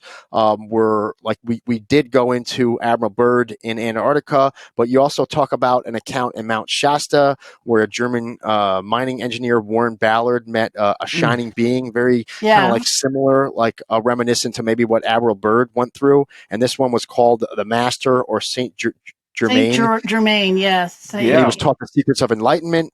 So we have this repeated, instances of contact between human beings and these sorts of beings that are supposedly living at these bases or mountains. Frequently in caves, frequently down in caverns and caves. In fact, the Saint Germain character, one of the first books when I first started really trying to get to the bottom of things back in 1991 or 92 was The Gods of Eden by William Bramley. And he devoted like a whole chapter to Saint Germain. And Saint Germain has shown up. He reappears all over the place. For hundreds of years. This character keeps on showing up. And, multiple places, so I thought that was kind of interesting. Yeah, very interesting. So 13,000 years ago, Lemuria is this continent in the Pacific Ocean, and it's not underwater because the water levels were so different, because we're still coming in out of an ice age, starting to come out of an ice age. Yes. So they have to move they know that they're going to get swamped by this comet and the tsunamis. They know they're doomed, right? So my opinion is that they moved themselves into an extinct volcano because volcanoes are an excellent place to go. A good starting point. It's got this throat that goes from the top to the crust, all the way to the bottom of the crust, right? And off that throat of the volcano are these lava tubes that open up into enormous chambers. It's almost like a pre-made bomb shelter or bunker or something. Yep. And they're high, so they're going to be above this tsunami line.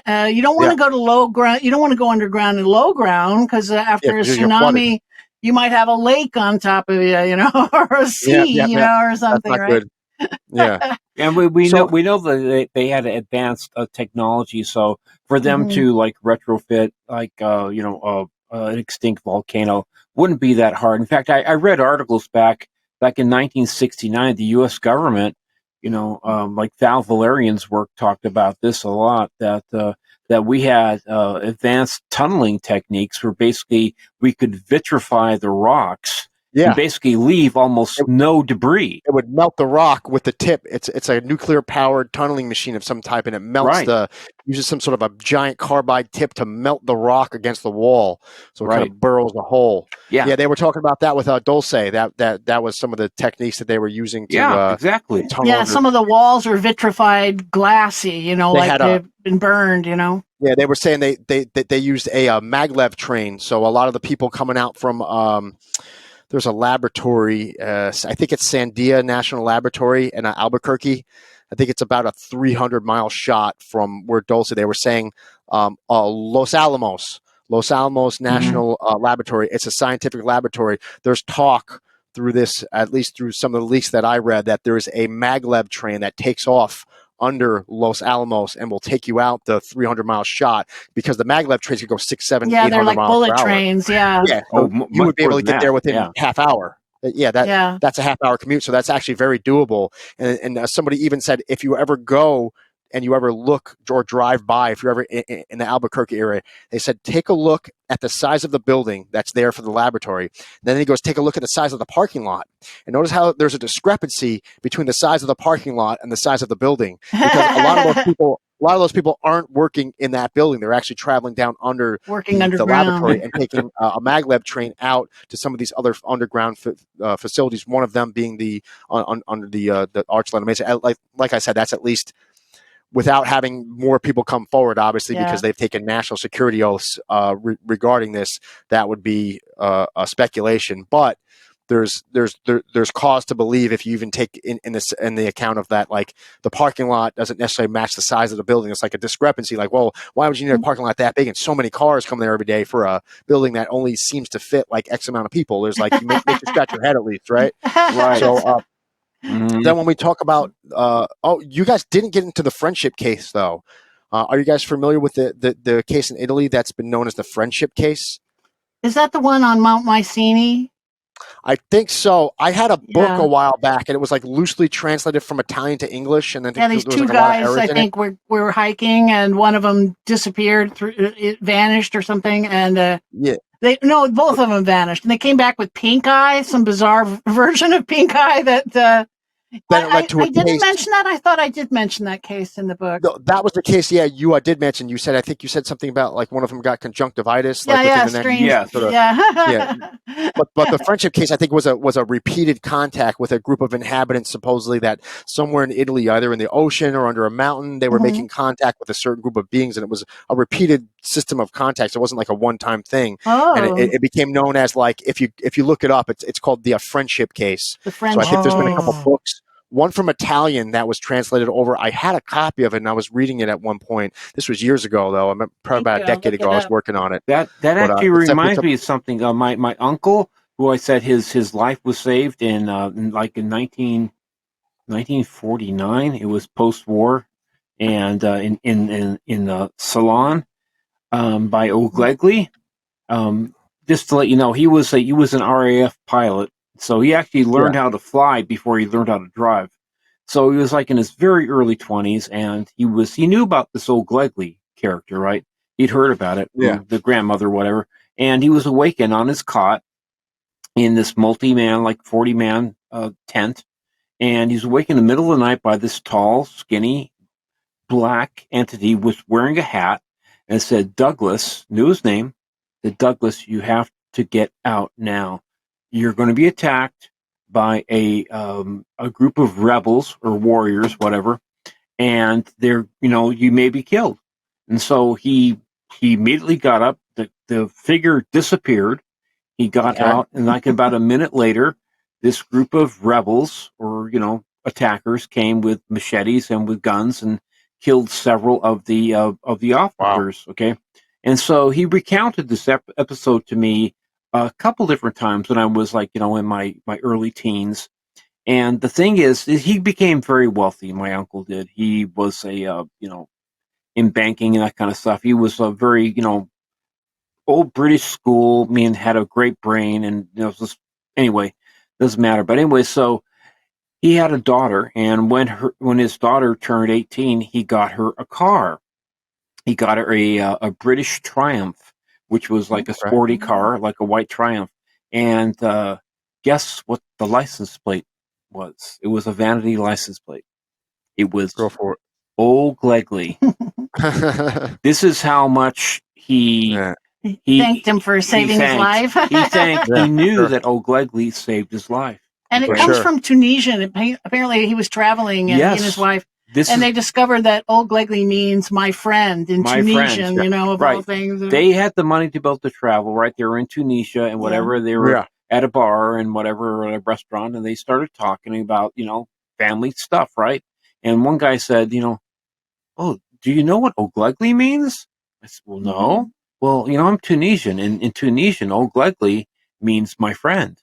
And the funny thing is that this O'Glegley character, showed up to my uncle when he saved his life as a tall, black figure wearing it was a red, dark. The tent was dark. But wearing a red fez type of hat. Okay. Yeah. All right. But for my brother, showed up as a tall gray. To me, a tall blue-white entity. But always tall and skinny, The same size. This sounds similar to my grandfather was saved, I think, one point when he was in the war. He fought in 13 battles of World War II, including the Battle of the Bulge. And he had stories of, like, he believes in guardian angels, and he believed he had a man who was a guardian angel. So it almost kind of sounds like they're real. Yeah, it almost kind of sounds like what people maybe perceive as guardian angels being like. What is that exactly? Alien handlers. My during that time, when different perspective of this might be the same phenomena. Yeah, when my uncle was over there in Ceylon, it was post World War II, so it wasn't like a really hot war zone at the time. Yeah, he was happened to be stationed over there. He was fulfilling his RAF duty. So, but yeah, I mean, like my uncle, he was, I remember that when he was like reading Uri Geller's work, at the time too, as far as like, spoon bending and that kind of stuff. He was really curious about it because he had seen some really bizarre things that happened with the family, and I wish I just really had like sat down with him before he died and really, really got a lot more. You picked his brain a few times. Got more information because. Yeah. So we start researching this phenomenon, and it's like, women are claiming that they're having sex with aliens. These hybrid aliens are having sex with them, and they're getting pregnant, and then 4 months later, they're stealing the fetus. Yeah. And Dulce, the New Mexico Dulce base, supposedly the bottom floor, somebody snuck down there one time and saw these vats growing essentially hybrid fetuses in them. And I think this is where they're taking the fetuses that they steal. So the fact that they're able to breed with us so easy, right? The fact that aliens, the Nordic aliens, are indistinguishable from Scandinavian humans, Caucasian humans. There has to be some crossover. The fact that they're taking 94% of abductees are Caucasian. Upwards of 94, right. Then we started to realize that we're dealing with humans, and all of these alien types, every single one of them, no matter how strange, they're all bipedal hominids. Upright walking bipedal hominids. Yeah, with roughly the same skeletal structure as we have. So we started to realize that, and there were so many testimonies from people saying that they're saying UFOs coming up out of the crust somehow, right. Out of the lake, out of the ocean, out of whatever, Like we've been talking about. Right. So we just said to ourselves, it can't be the fact that they're breeding with us just by having sex right there.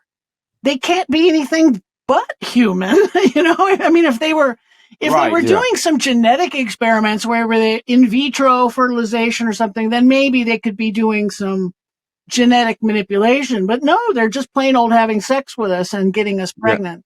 And then the hair of the alien proves that there's this guy in Australia who woke up. He was accosted sexually by two hybrid alien beings, females.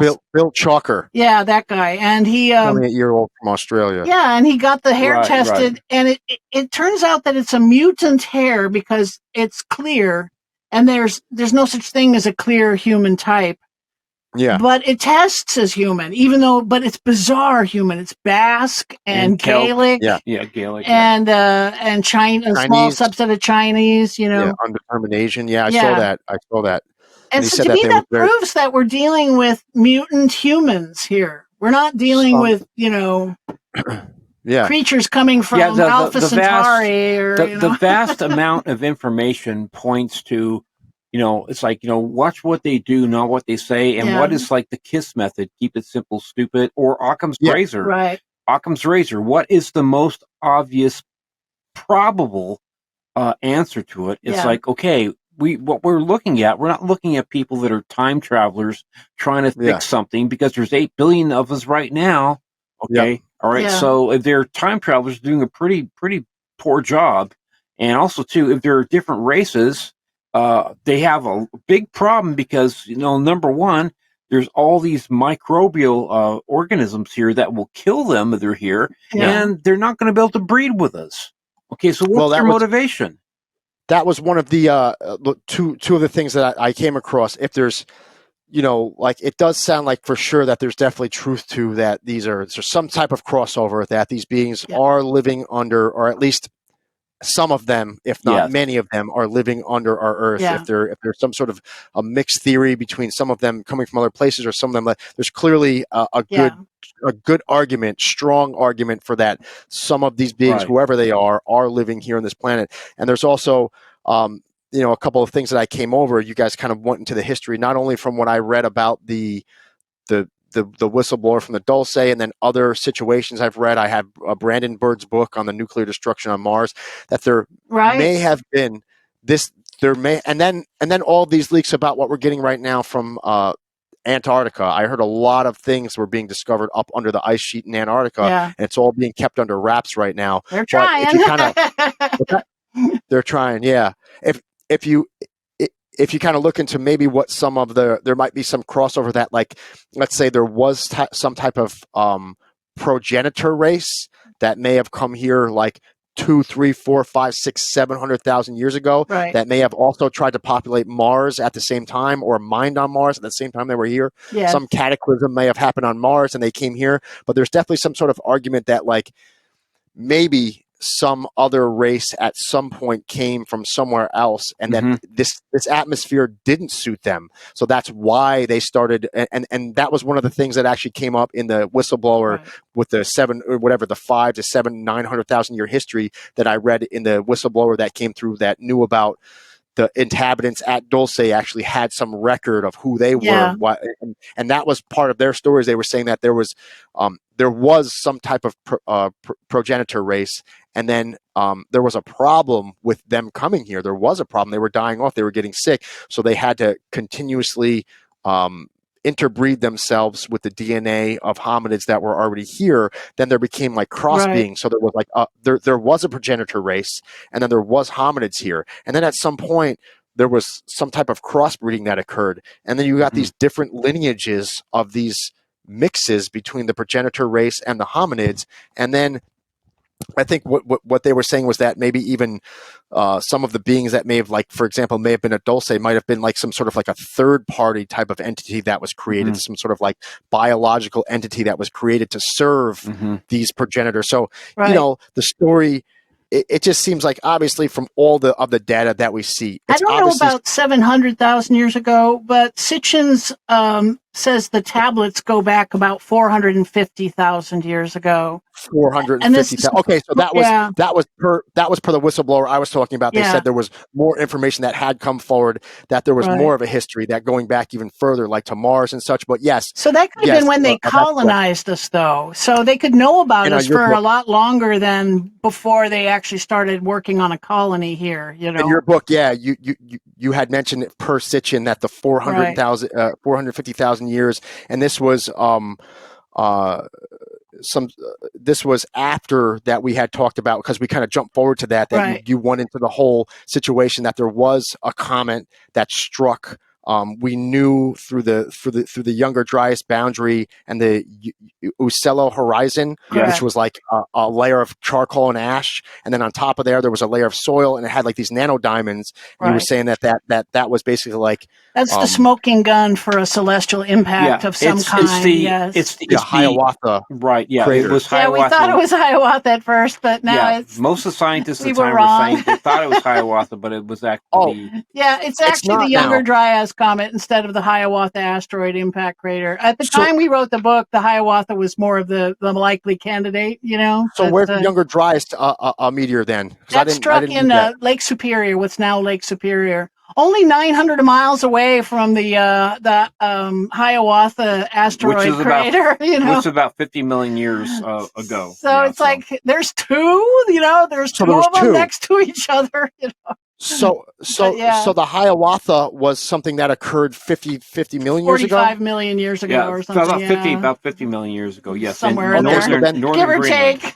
Northern Greenland. Okay, so how big was the Younger Dryas meteor then? It was different. It was a comet, and comet. Comets are not the same, obviously, as an asteroid. An asteroid is an enormous rock, whereas comet is like a dirty snowball. Yes. So when it hit the atmosphere, it would have broken up into large chunks that hit all different places around the world. Okay. And that's what caused the airburst in front of these chunks would have set the forests on fire. They say it was 62 miles in diameter. Yeah, causing that charcoal layer, in so many places. That's why it set all of the forests in the northern hemisphere on fire at the same time. But that's why we couldn't find an enormous crater. The impact is not the same as like in an asteroid that would punches a hole in the crust. It would be like a shotgun. It would be like multiple balls, exactly. Like broken up. That's a good way of saying it, yes. Right. But it still would have caused, worldwide tsunamis, and the energy was still there, and the death of all the animals in Siberia at the same time. Yeah, and the loss of the mammoth and the mastodon and the Clovis people. They all wiped out at the same time. Was there some type of crater? Was there some type of crater left, or no? There is an impact area that what did you say? It shows shock crystals or something. Oh like yeah, that? shock quartz, and of course, nanodiamonds. He did most of the research on the Younger Dryas. It's definitely verifiable. Okay, so we know and it's been when now. We know when it happened. Yeah. We know that it did happen. It was a partial airburst. It didn't fully impact the whole thing. It was 62 miles in diameter, or 100 kilometers, moving at 40,000 miles an hour. It was big, but as they come through, because they are ice with a lot of rocks in them, they basically break apart. They fracture, and they basically, all these different things would be like, they've already found like the Uccello horizon on 4 different continents in at least 10 different countries. 10 different countries so far. And this is all verifiable stuff. So I always say, a known event. Yeah, right. Yeah. It's a known event. So I always jokingly say it was still Colonel Mustard with a knife, but it wasn't Colonel Mustard with a knife in the kitchen. It was Colonel Mustard with a knife in the dining room. Yeah. So it was basically the same thing. But so we came out as soon as we heard that we were wrong. We came out on social media and talk about it whenever we're on most social. But yeah, of course, if we do another second edition of the book, we'll correct it there. Okay, you're going to update that. Yeah, okay. But, if we do, yeah. Who knew there were 2 within 500 miles of the Labrador Sea? It's like, because that's where we figured the tsunamis originated, was there. It just goes to show that this is a real threat to humanity. Yeah. Like, this is a very real threat. Exactly. The fact that this has happened so many times, and then you kind of get into, there's an area right before kind of like wrapping up towards the end of the book, you start talking about, because I had someone named Floyd Wills. I had him on my podcast. He wrote a book about the red-haired giants and a battle that supposedly had occurred near a cave, a Lovelock Cave. Yep, Lovelock Cave, yep. Out in the Southwest. Mm-hmm. So we went into an extensive, I read the whole book and we did a whole interview about the giants, but you guys had kind of went over that there was like these suppression and of evidence of giants, of people that were 9, 10 feet tall, double rows of teeth, 6 fingers on their hands. Obnoxious cannibal giants, Yeah. So these are maybe people that had survived the flood, like a group of them, maybe. Definitely in Malta for sure, and it looks like also in North America. Interesting, like we talked to Hugh Newman a number of times. He's written a couple of good books on the giants of England. Right? Yeah. And anyway, so he said that for instance, like in North America, they found many giants that were 10 feet and above that had double rows of teeth, but they've never found the giants in England that had double rows of teeth, only single rows of teeth. So, but then the Smithsonian Institute in America would swoop in and take and disappear all the evidence. It happened again and again and again. Yeah, that's what we spoke about. Yeah. Every time that they found some evidence of these giants, the Smithsonian would come in, and then if it was ever asked to put that on display, they would say, no, there's some sort of clause or there's some sort of reason that violates some pact that we made with Native Americans that says we can't put this on display because it's violating that pact. There's always an excuse, and then the stuff would just kind of go missing. Just disappear, And in Europe, it would always go missing, yeah. And it happens in Malta and Sardinia and Italy. In Europe, it seems to be the Vatican that seems to kind of have their fingers in the pie there, but we think it's talked about in the Book of Enoch, where these watchers show up that are supposedly like angels or gods, but they take human wives and they start having kids with them. And we think that like in the most of the flood myths start the same way, most of them end the same way too. They say, well, mankind was devolving into cannibalism and barbarism, and looks like we were going to get snuffed out, that we were not going to make it as a species. When a god or a god-like emissary comes back to the people and re-educates us, brings us back civilization. Yeah. We think that our cousins living underground at some point took pity on us, and sent teachers back to the surface to kind of steer our race. We think, and they always did this in pantheons of 12. Well, not always, but frequently in pantheons of 12. Like the ancient Egyptians had a pantheon of 12 gods that came. The Babylonians. And the Sumerians had a pantheon of 12. And the Canaanites a pantheon of 12. And the Babylonians and so on Hittites. And so forth. And the Hittites. And so we think that our cousins you know, they knew they would need us still too. I think that's the reason they're breeding with us partly, is that I think they're becoming less and less viable living underground. Yeah. But also to kind of like infiltrate back into our society to maybe, we don't know if they're trying to control us from the inside out or just trying to slowly reintegrate back with us, so to speak. There could be some control factor in this. But and weren't the Anunnaki supposed to be huge? Probably. They're supposed to be bigger than we are, You're right. Mm-hmm. And so we think that these watchers, they came back to Earth or the surface of the Earth. Came back to the surface. And you know, taught us civilization again and started breeding with us again. But I think because they had mutated from us slightly, that the progeny of these unions turned out to be these obnoxious idiot giants, you know, that, and that, you know, and they kind of, we were trying to get rid of them for a long time, maybe, you know, I don't know. Yeah. So those giants weren't the good people, and you said there was also proof, and I've heard this before, of gold mines, because that was one of the theories of like why the Anunnaki originally came here up to 200,000 years ago in South Africa. They found evidence of mining operations, which is way earlier than we're supposed to have ever had mining. There's no way to explain that. Because there was no need for mining, because that was long before any age that we used any sort of usable metal for anything, like the Bronze Age. What was the softest metal? That was the copper. It really goes a long way to explain our avarice for gold, our ability to enslave people. We're really good at enslaving people. And our need for precious metals and gold, especially. I mean, and also there's Peruvian mines that have material dated to betting material dated to 50,000 years ago. At least. Again, this is way before that anything like this is supposed to be happening. These go down a long way too. There's no knowledge, because there would be no need for mining, because back then that was when they were still using sticks and chicken, right?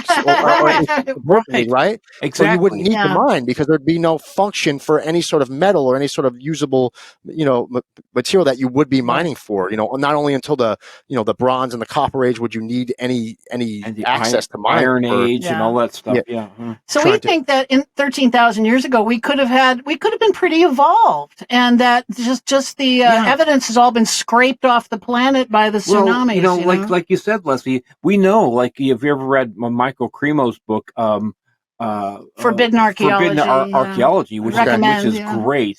Okay. But anyway, so that we know for a fact that Homo sapiens sapien, that we all are right now, Homo sapiens sapien, that we've been at least on the planet for 122,000 years. At least that. At least. Some people think longer, but at least that for sure. Yeah. All right. So in 13,000 years, we went from caveman to the moon. Okay. So what were we doing for the rest of the time? 107,000 years before that, as Homo sapiens sapiens. Mainstream archaeology would have us believe that we didn't make much advancement then, that we were just that makes no hunter-gatherers that never bothered to even invent the house, So we were as smart as we are right now, like our same sort of brain function that we had 120,000. Yeah, so you figure we would have been figuring stuff out as we are now, just the same. Yeah. And then I think it's very plausible about what you're saying, is that during this Younger Dryas comet event, that there was some sort of like a reset, and there was maybe the human population was basically brought down to maybe about 8,000 to 10,000 people. So you have this bottleneck of DNA, and then from that we all repopulated over the course of the past 13,000 years. Mm-hmm. So we're all, in a roundabout sense, if you think about it, then if you want to use that as our premise, we're all cousins. We're all kind of. And so when they went underground to escape the comet, they didn't lose their technology. That's why they're 13,000 years ahead of us. But us poor schmoes left on the surface, first of all, we were almost wiped out to a man and shoved back into the Stone Age. And it took us another 13,000 years to go to the moon again. But in that 107,000 years, we could have gone to the moon 6 times in that time frame, or however many, 8 times, I think, from a 13,000 years, if it takes that long from, caveman to the moon, we could have done it 5 times. We could have populated Mars. We could have been the structures on Mars could have been us, put them there. You know what I mean? Oh, I think there's definitely a strong argument if you look at the work of John. Was it John Brandenburg? That wrote he wrote a couple books about having the xenon in the atmosphere. Yes, of course. Shows that it was weapons grade nuclear, especially the scar, the whole scar area. Yeah. I read a scientific paper. I could probably dig it up and email it to you if I find it again. But I remember about 15 years ago, it was actually released in a scientific journal. There was a group, I think. I forget what they're calling themselves, but it's some sort of like Mars research or some sort of research. The site of Sidonia, right? Something like that. Mm-hmm. They actually published a scientific paper, so it was good enough. Their research was sound enough to be able to put in a scientific journal. Right. But it was of an object that they found on Mars, and it was like if you took the base and you took the height of it based on like whatever their telemetry. They basically use like satellite data to figure out what the height is and what the base of this object was. So it was perfectly symmetrical. Right. I think 3 or 4 sides. And then when they took the height, if you cut the height in half, that's exactly what the base was. And I'm like, that's a pyramid. We don't have like that doesn't occur in nature. It's a man-made structure. No, that sounds like us. Yeah. It's a man-made structure. Yep. You're right. And the site at Sidonia is definitely a bunch of, there's like a pyramid city off to the one side. You know the guy, Richard, what's his name? Hoagland, I believe. Yeah, Hoagland got a lot of crap about his research on the dark side of the moon and also with Mars. But, there's been a lot of structure seen there. It's a pretty sound, it's pretty sound, data, really. Yeah. When you look at argument. Yeah. And he put forth this fourth dimensional physics theory that he said, if our theory is correct, and that the Star of David, if you make it into a 3-dimensional object, it's 2 tetrahedrons, merged together. Right. This is supposed to be the energetic structure inside our planet. Right. And if this was true, when we sent a probe over a gas giant, the gas cloud movement at the North Pole or South Pole would be in hexagonal shape. This is Jupiter, was a Saturn. And it turned out to be, it is that way with Saturn. The Cassini probe went over the top of Saturn. It's exactly and it proved that it's in a hexagon, the shape of the hexagon. It's got this storm that's going, that is continuously going, that is in the exact shape of 2 tetrahedrons. And so that's why the world has these hot spots on it. Like Hawaii is a good example. Yeah. Under the plate, the Pacific plate, there's this really, really hot spot that keeps burning a hole up through the plate, making islands in the middle of this plate. Islands are there. Right. And so, the islands, and then the plate moves a little, and that island is made, and then it moves a little. Of course, Iceland, they have these stories of going back. They even they won't even build roads in certain areas because they know that the ferries live there. Yeah. If they try and build roads there, literally their equipment stops working every freaking time. It's like they literally know that the Tuatha De Danann and the ferry thing is real.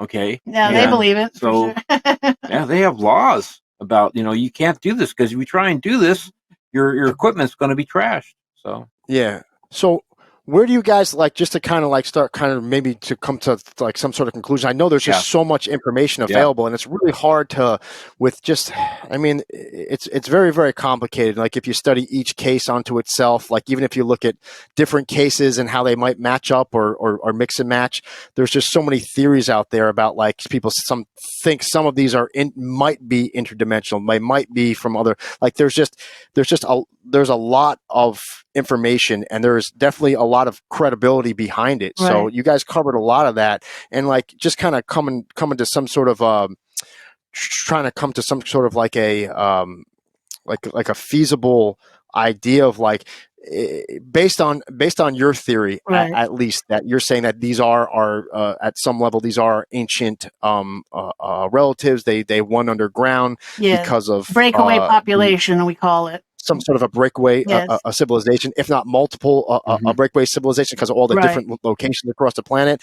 And then you know, we've rebuilt ourselves since about the Great Flood that is all known in all sorts of ancient and biblical texts, approximately 13,000 years ago, or you know, give or take.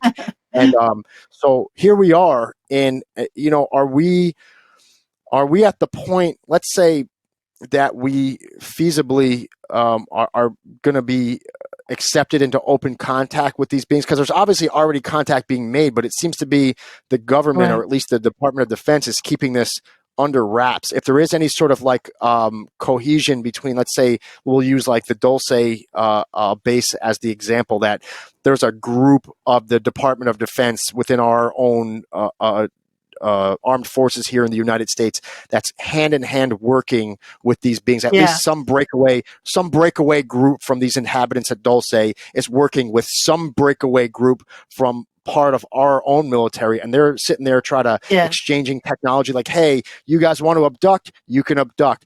Yep, they sold us out for a little bit of technology. We think, you know, we will help you, but you need to work with us, like quid pro quo. Like one hand washes the other. You scratch ours, we scratch yours. And so I think, and we can safely assume at some level, if this is going on, there may be something like that going on. Well, there's like, this powerful faction of inside the Pentagon that wants to keep this under wraps, and no matter how hard we fight against this powerful faction, they keep exerting their power. Yeah, Elizondo in his book Imminent talks about that too. He also talks about how he was taught how to do remote view, and there's actually a part of the human brain that, like my family bloodline has, is called the parahippocampal gyrus, which is an area that sits around the hippocampus. It's called the parahippocampal gyrus, which is enlarged, or basically has more activity. Abductees and ESP people have it, and remote viewers. It's we've known that there's a psychic connection to the we knew there was phenomenon. something there, but until this recently, but now we know didn't there's know. medical proof. There's actually medical proof. And the funny thing is, once he was taught how to do remote view, there's like 6 pages in this book that are devoted to that. Once he was taught how to remote view, then he and his wife, they started getting visited by orbs, usually red orbs that would come by like during the night, and would kind of like, cruise up and down like his, his front porch and that kind of stuff. My brother was actually hit by a red orb. I'd like to just add at the end that one thing I like about our theories is that they don't require any theoretical physics to be true. It doesn't require wormholes because they're not coming here from distant star systems. It doesn't require faster than light travel. It doesn't require interdimensional travel or time travel. Now, they do come through portals, and we don't know, maybe that is interdimensional travel, but our theories don't require it to exist. You know what I mean?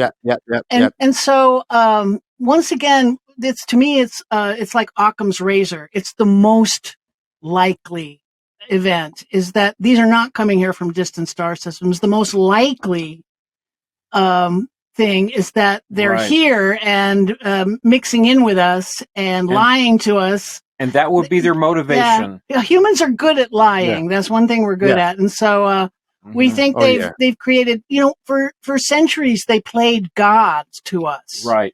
Now we think they're playing space aliens so that they can keep us looking up in the wrong direction instead of down where they are. You know what I mean? And a lot of people are doing that, and it's like it's crazy. Like you could see it right in front of our own eyes. In 2000, I believe it was 23, they drafted this UFO Whistleblower Protection Act, and then part of that act, there was a clause. I remember this happened because I don't know how many people actually caught this, but this is actually what happened. So when these senators, these politicians brought this act forward to the government, to Congress, to be signed into some sort of an act to protect whistleblowers from coming forward.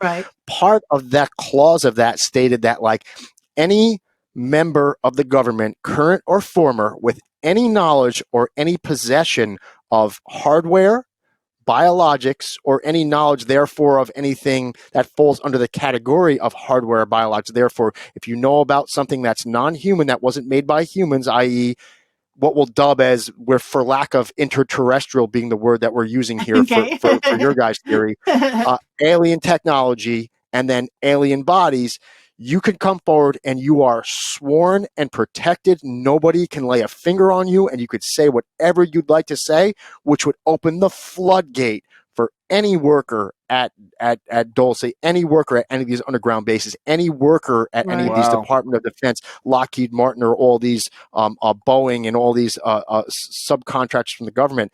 So what happened was, there was a senator who works in the jurisdiction that Lockheed Martin is currently located, like somewhere, I think out west or the Midwest, Southwest. I don't know exactly where, but I know it's somewhere out west.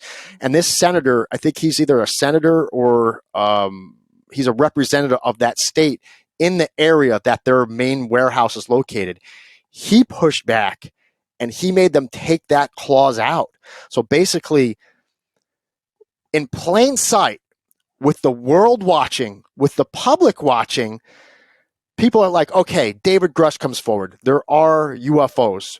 We have possession of them. There are non-human bodies for, let's just call them aliens for right now.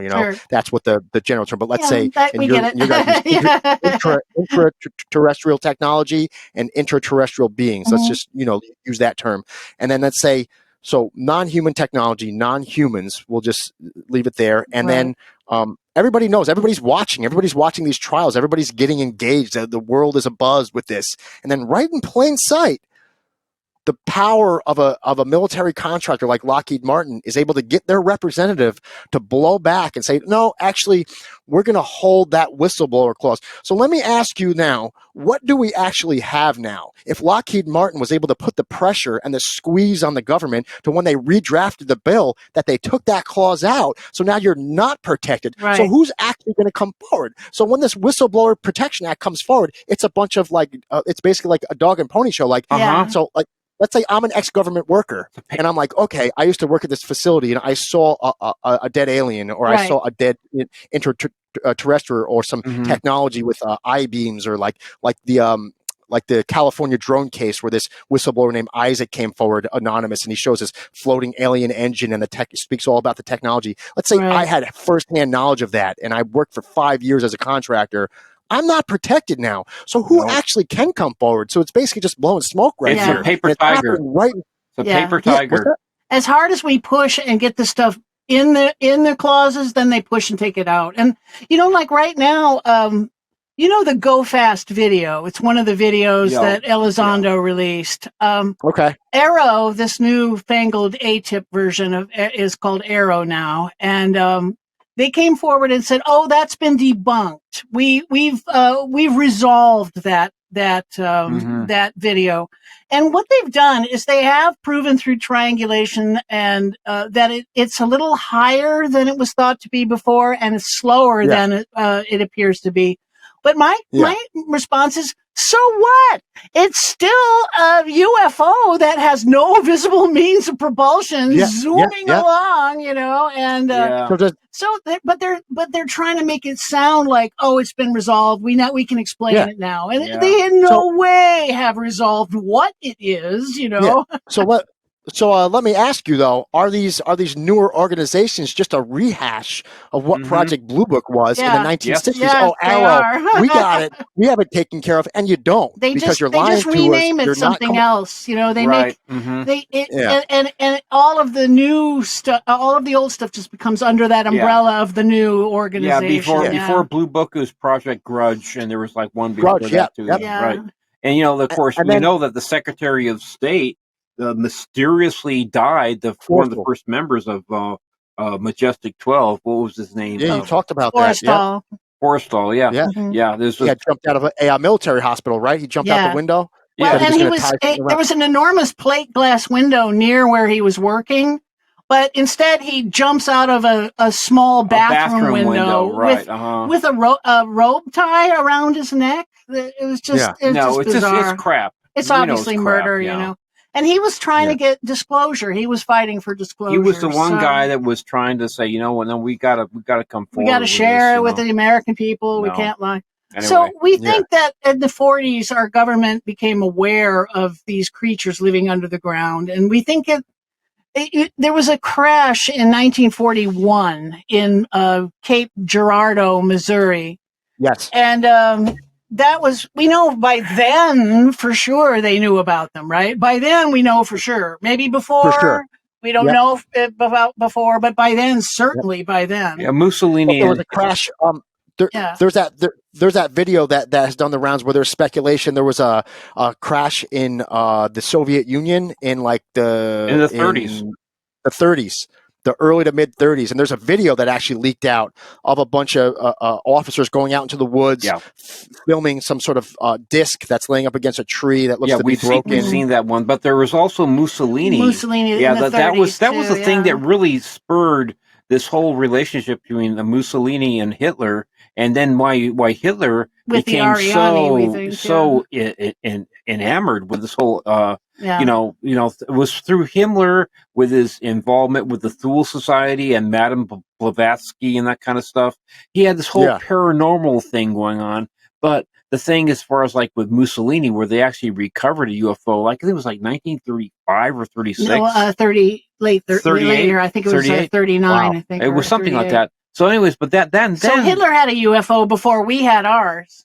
Right. You know? Is that maybe why he had the experiment with the bell? Because they were talking about that bell. It was like they were pumping high-pressured mercury or something where they were getting anti-gravity aspects to some sort of bell they were working on. They call them stupas. Yeah, they had kind of a crappy flying discs thing they were working on, you know. Yeah, project trying they were to make working it on, work too, you know. But you know, why would he all of a sudden divert all these, multiple millions and millions of dollars worth of resources down to the Antarctica, like at that time frame? For sure. Exactly. So there's definitely something going on there. There's a lot of whistleblowers recently. I know through Linda Moulton Howe, there's been a lot of whistleblowers that have been coming out talking about some sort of major dig they've been doing up in Antarctica since about 2002, 2003. She's doing a lot of the whistleblower work. Radar. Yep. Oh, what is it? She's doing a lot of the whistleblower work down there. Yeah. Okay. There was another guy who found an alien base. It was sticking up out of the ice sheet, this black building, and he opened up the door. He walked up to it. The doors opened up. He walked inside. It was 71 degrees inside, whereas outside it was like minus 71 or something, Was that the big hexagonal room? It was like a hexagon, and you walked. There was these big chambers with glowing walls. Yeah, they were green. They were green, ambient green, and they had like glowing hieroglyphics. Right. On it's the always walls even the Rendlesham in 1981 in Great Britain. The guys that saw the two Air Force officers that saw this this craft, and it was hieroglyphics. Always hieroglyphics. Oh yeah, they look like ancient Proto-Sumerian. Yeah, that's what was written on. Actually, just don't want to spend too much time on this, but this was the Carrot case. I said, I actually even flew out to Vegas at one point to meet with the detectives because I was so fascinated with that case. I'd love to see that. Yeah, and I had the scans of what was originally leaked out for the Carrot case, and the engineer, the guy Isaac, who was under a pseudonym, he. I have pictures of it. I have all the scans and everything. I actually got them blown up into high resolution photos. I could send them to you if you'd like. Sure. There's on the engine and on the I-beams, just like they purported to be in Roswell. And I actually have pictures of these. I actually have pictures of the I-beams and pictures of the engine. There is a hieroglyphic type writing inscribed on these I-beams, and per the engineer that was working on this, and mind you, this guy, per his story, said there was a huge attrition rate, basically because you have these like super bright physicists, these super bright engineers that they recruited to be on board for this project, that they were trying to hack this technology and basically reverse engineer it. It was so far outside the scope of anything that they've ever done before. Yeah. They had to use novel thinking. It's an order of magnitude ahead of ours. Yeah. Exactly. I think there's a difference between being smart and being smart within a box and being genius and being able to be that smart and being able to bleed outside that box. The box. Yeah.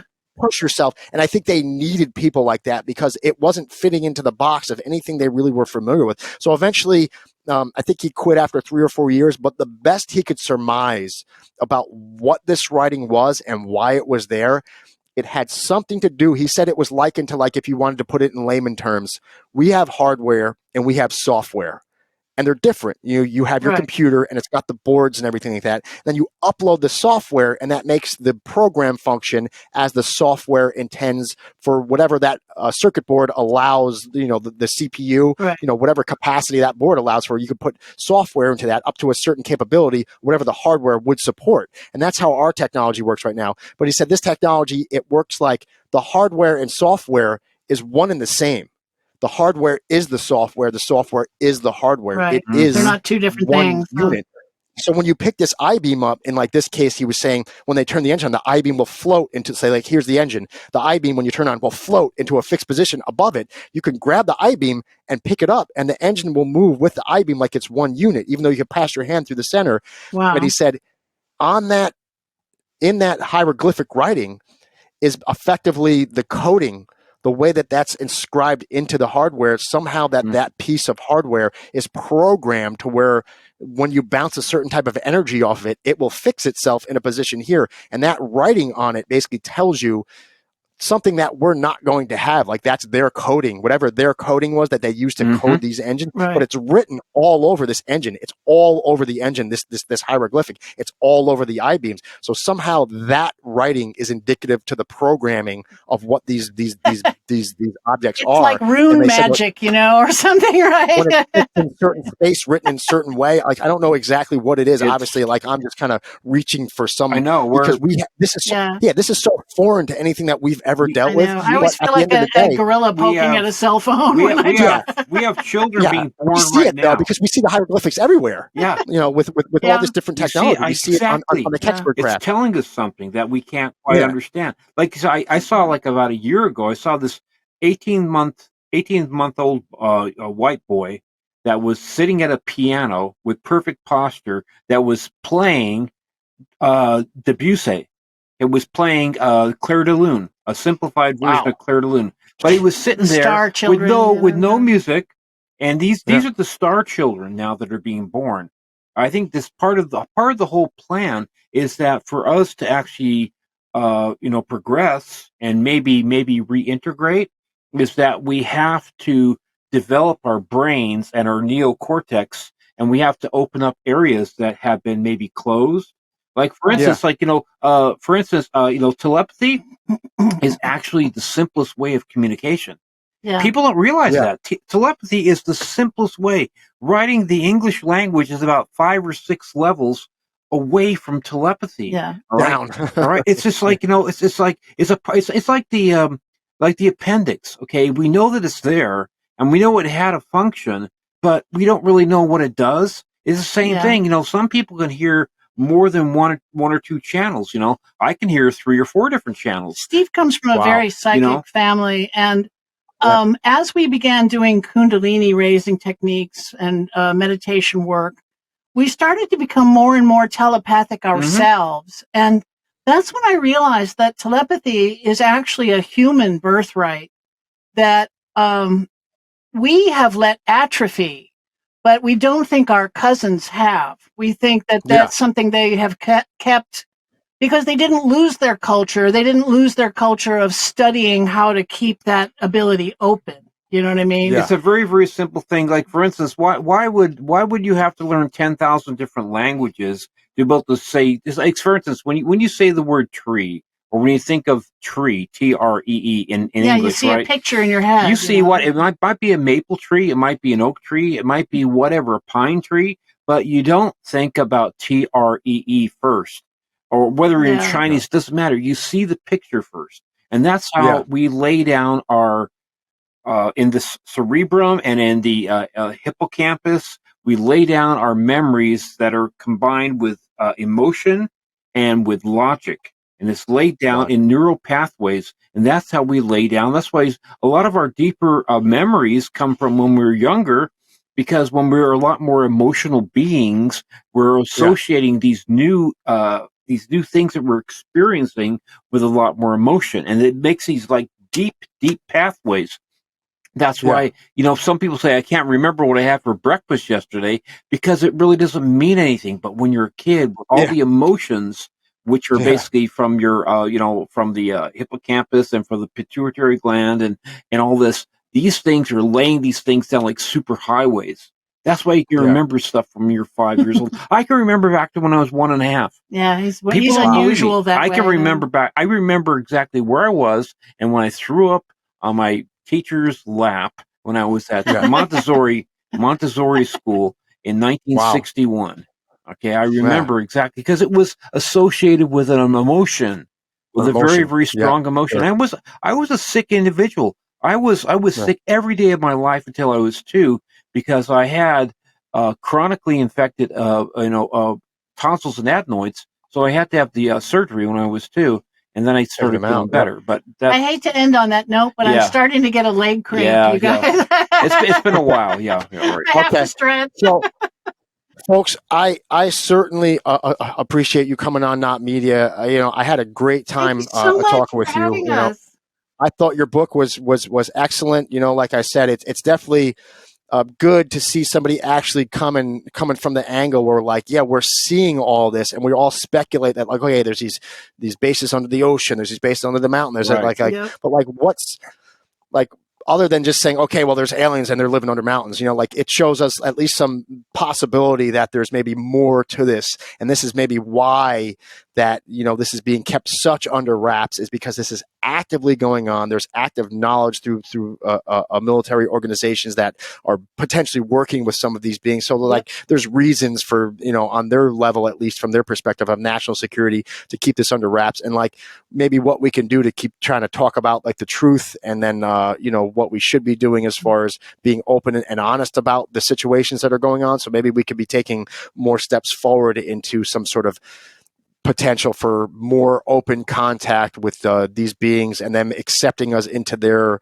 whatever their societies are. So we'd be able to at least have some sort of cohesion on this planet. Because I believe ultimately the more cohesion you have on this planet, the more you're going to get progress. Because if we can all work together, imagine all these wars that we're fighting, all these conflicts that we're having, we can all just kind of agree on hey, let's all agree as a world, this is where we need to be. This is how we need to all push forward. If we all kind of just got together and started moving forward, you see how wonderful things happen. Unfortunately, most of the time we see it during times of war and during times of like the space race, for example. But you see the wonderful things that happen when people are all on the same page wanting to push forward. So I want to leave it off with, do you have anything more, website?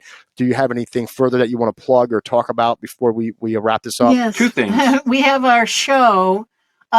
We finally decided to do our own show. And so Gnostic TV approached us about having it. And it's called Abductions 101, UFOs and the Paranormal Connection. Our shirts? And we have our shirts on the show. I see that. And we have a new merch store because, that we're doing through the show. And then, of course, our documentary, too, of course. Yeah, the new merch store is at etsy.com/shop/abductions101.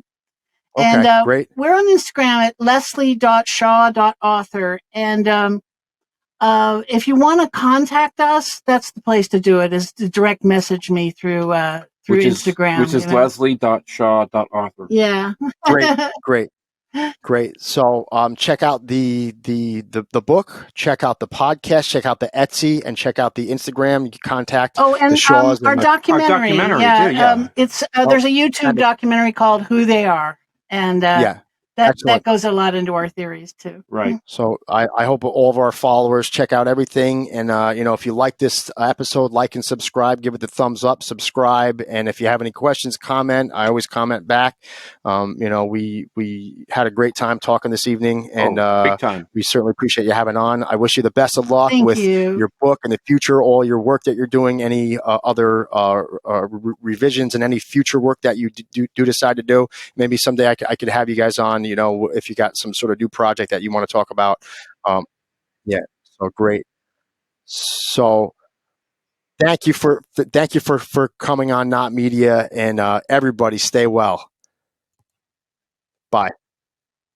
Thank you all for listening to this episode, and thank you everyone who has chosen a life of service. This is not just military, fire, police, and EMS, but also anyone who has taken their talents and passions and used them for the service and betterment of others and this world. I'm not saying goodbye. I'm saying until next time. This is your host at Not Media, JP, signing off. Stay well, everyone.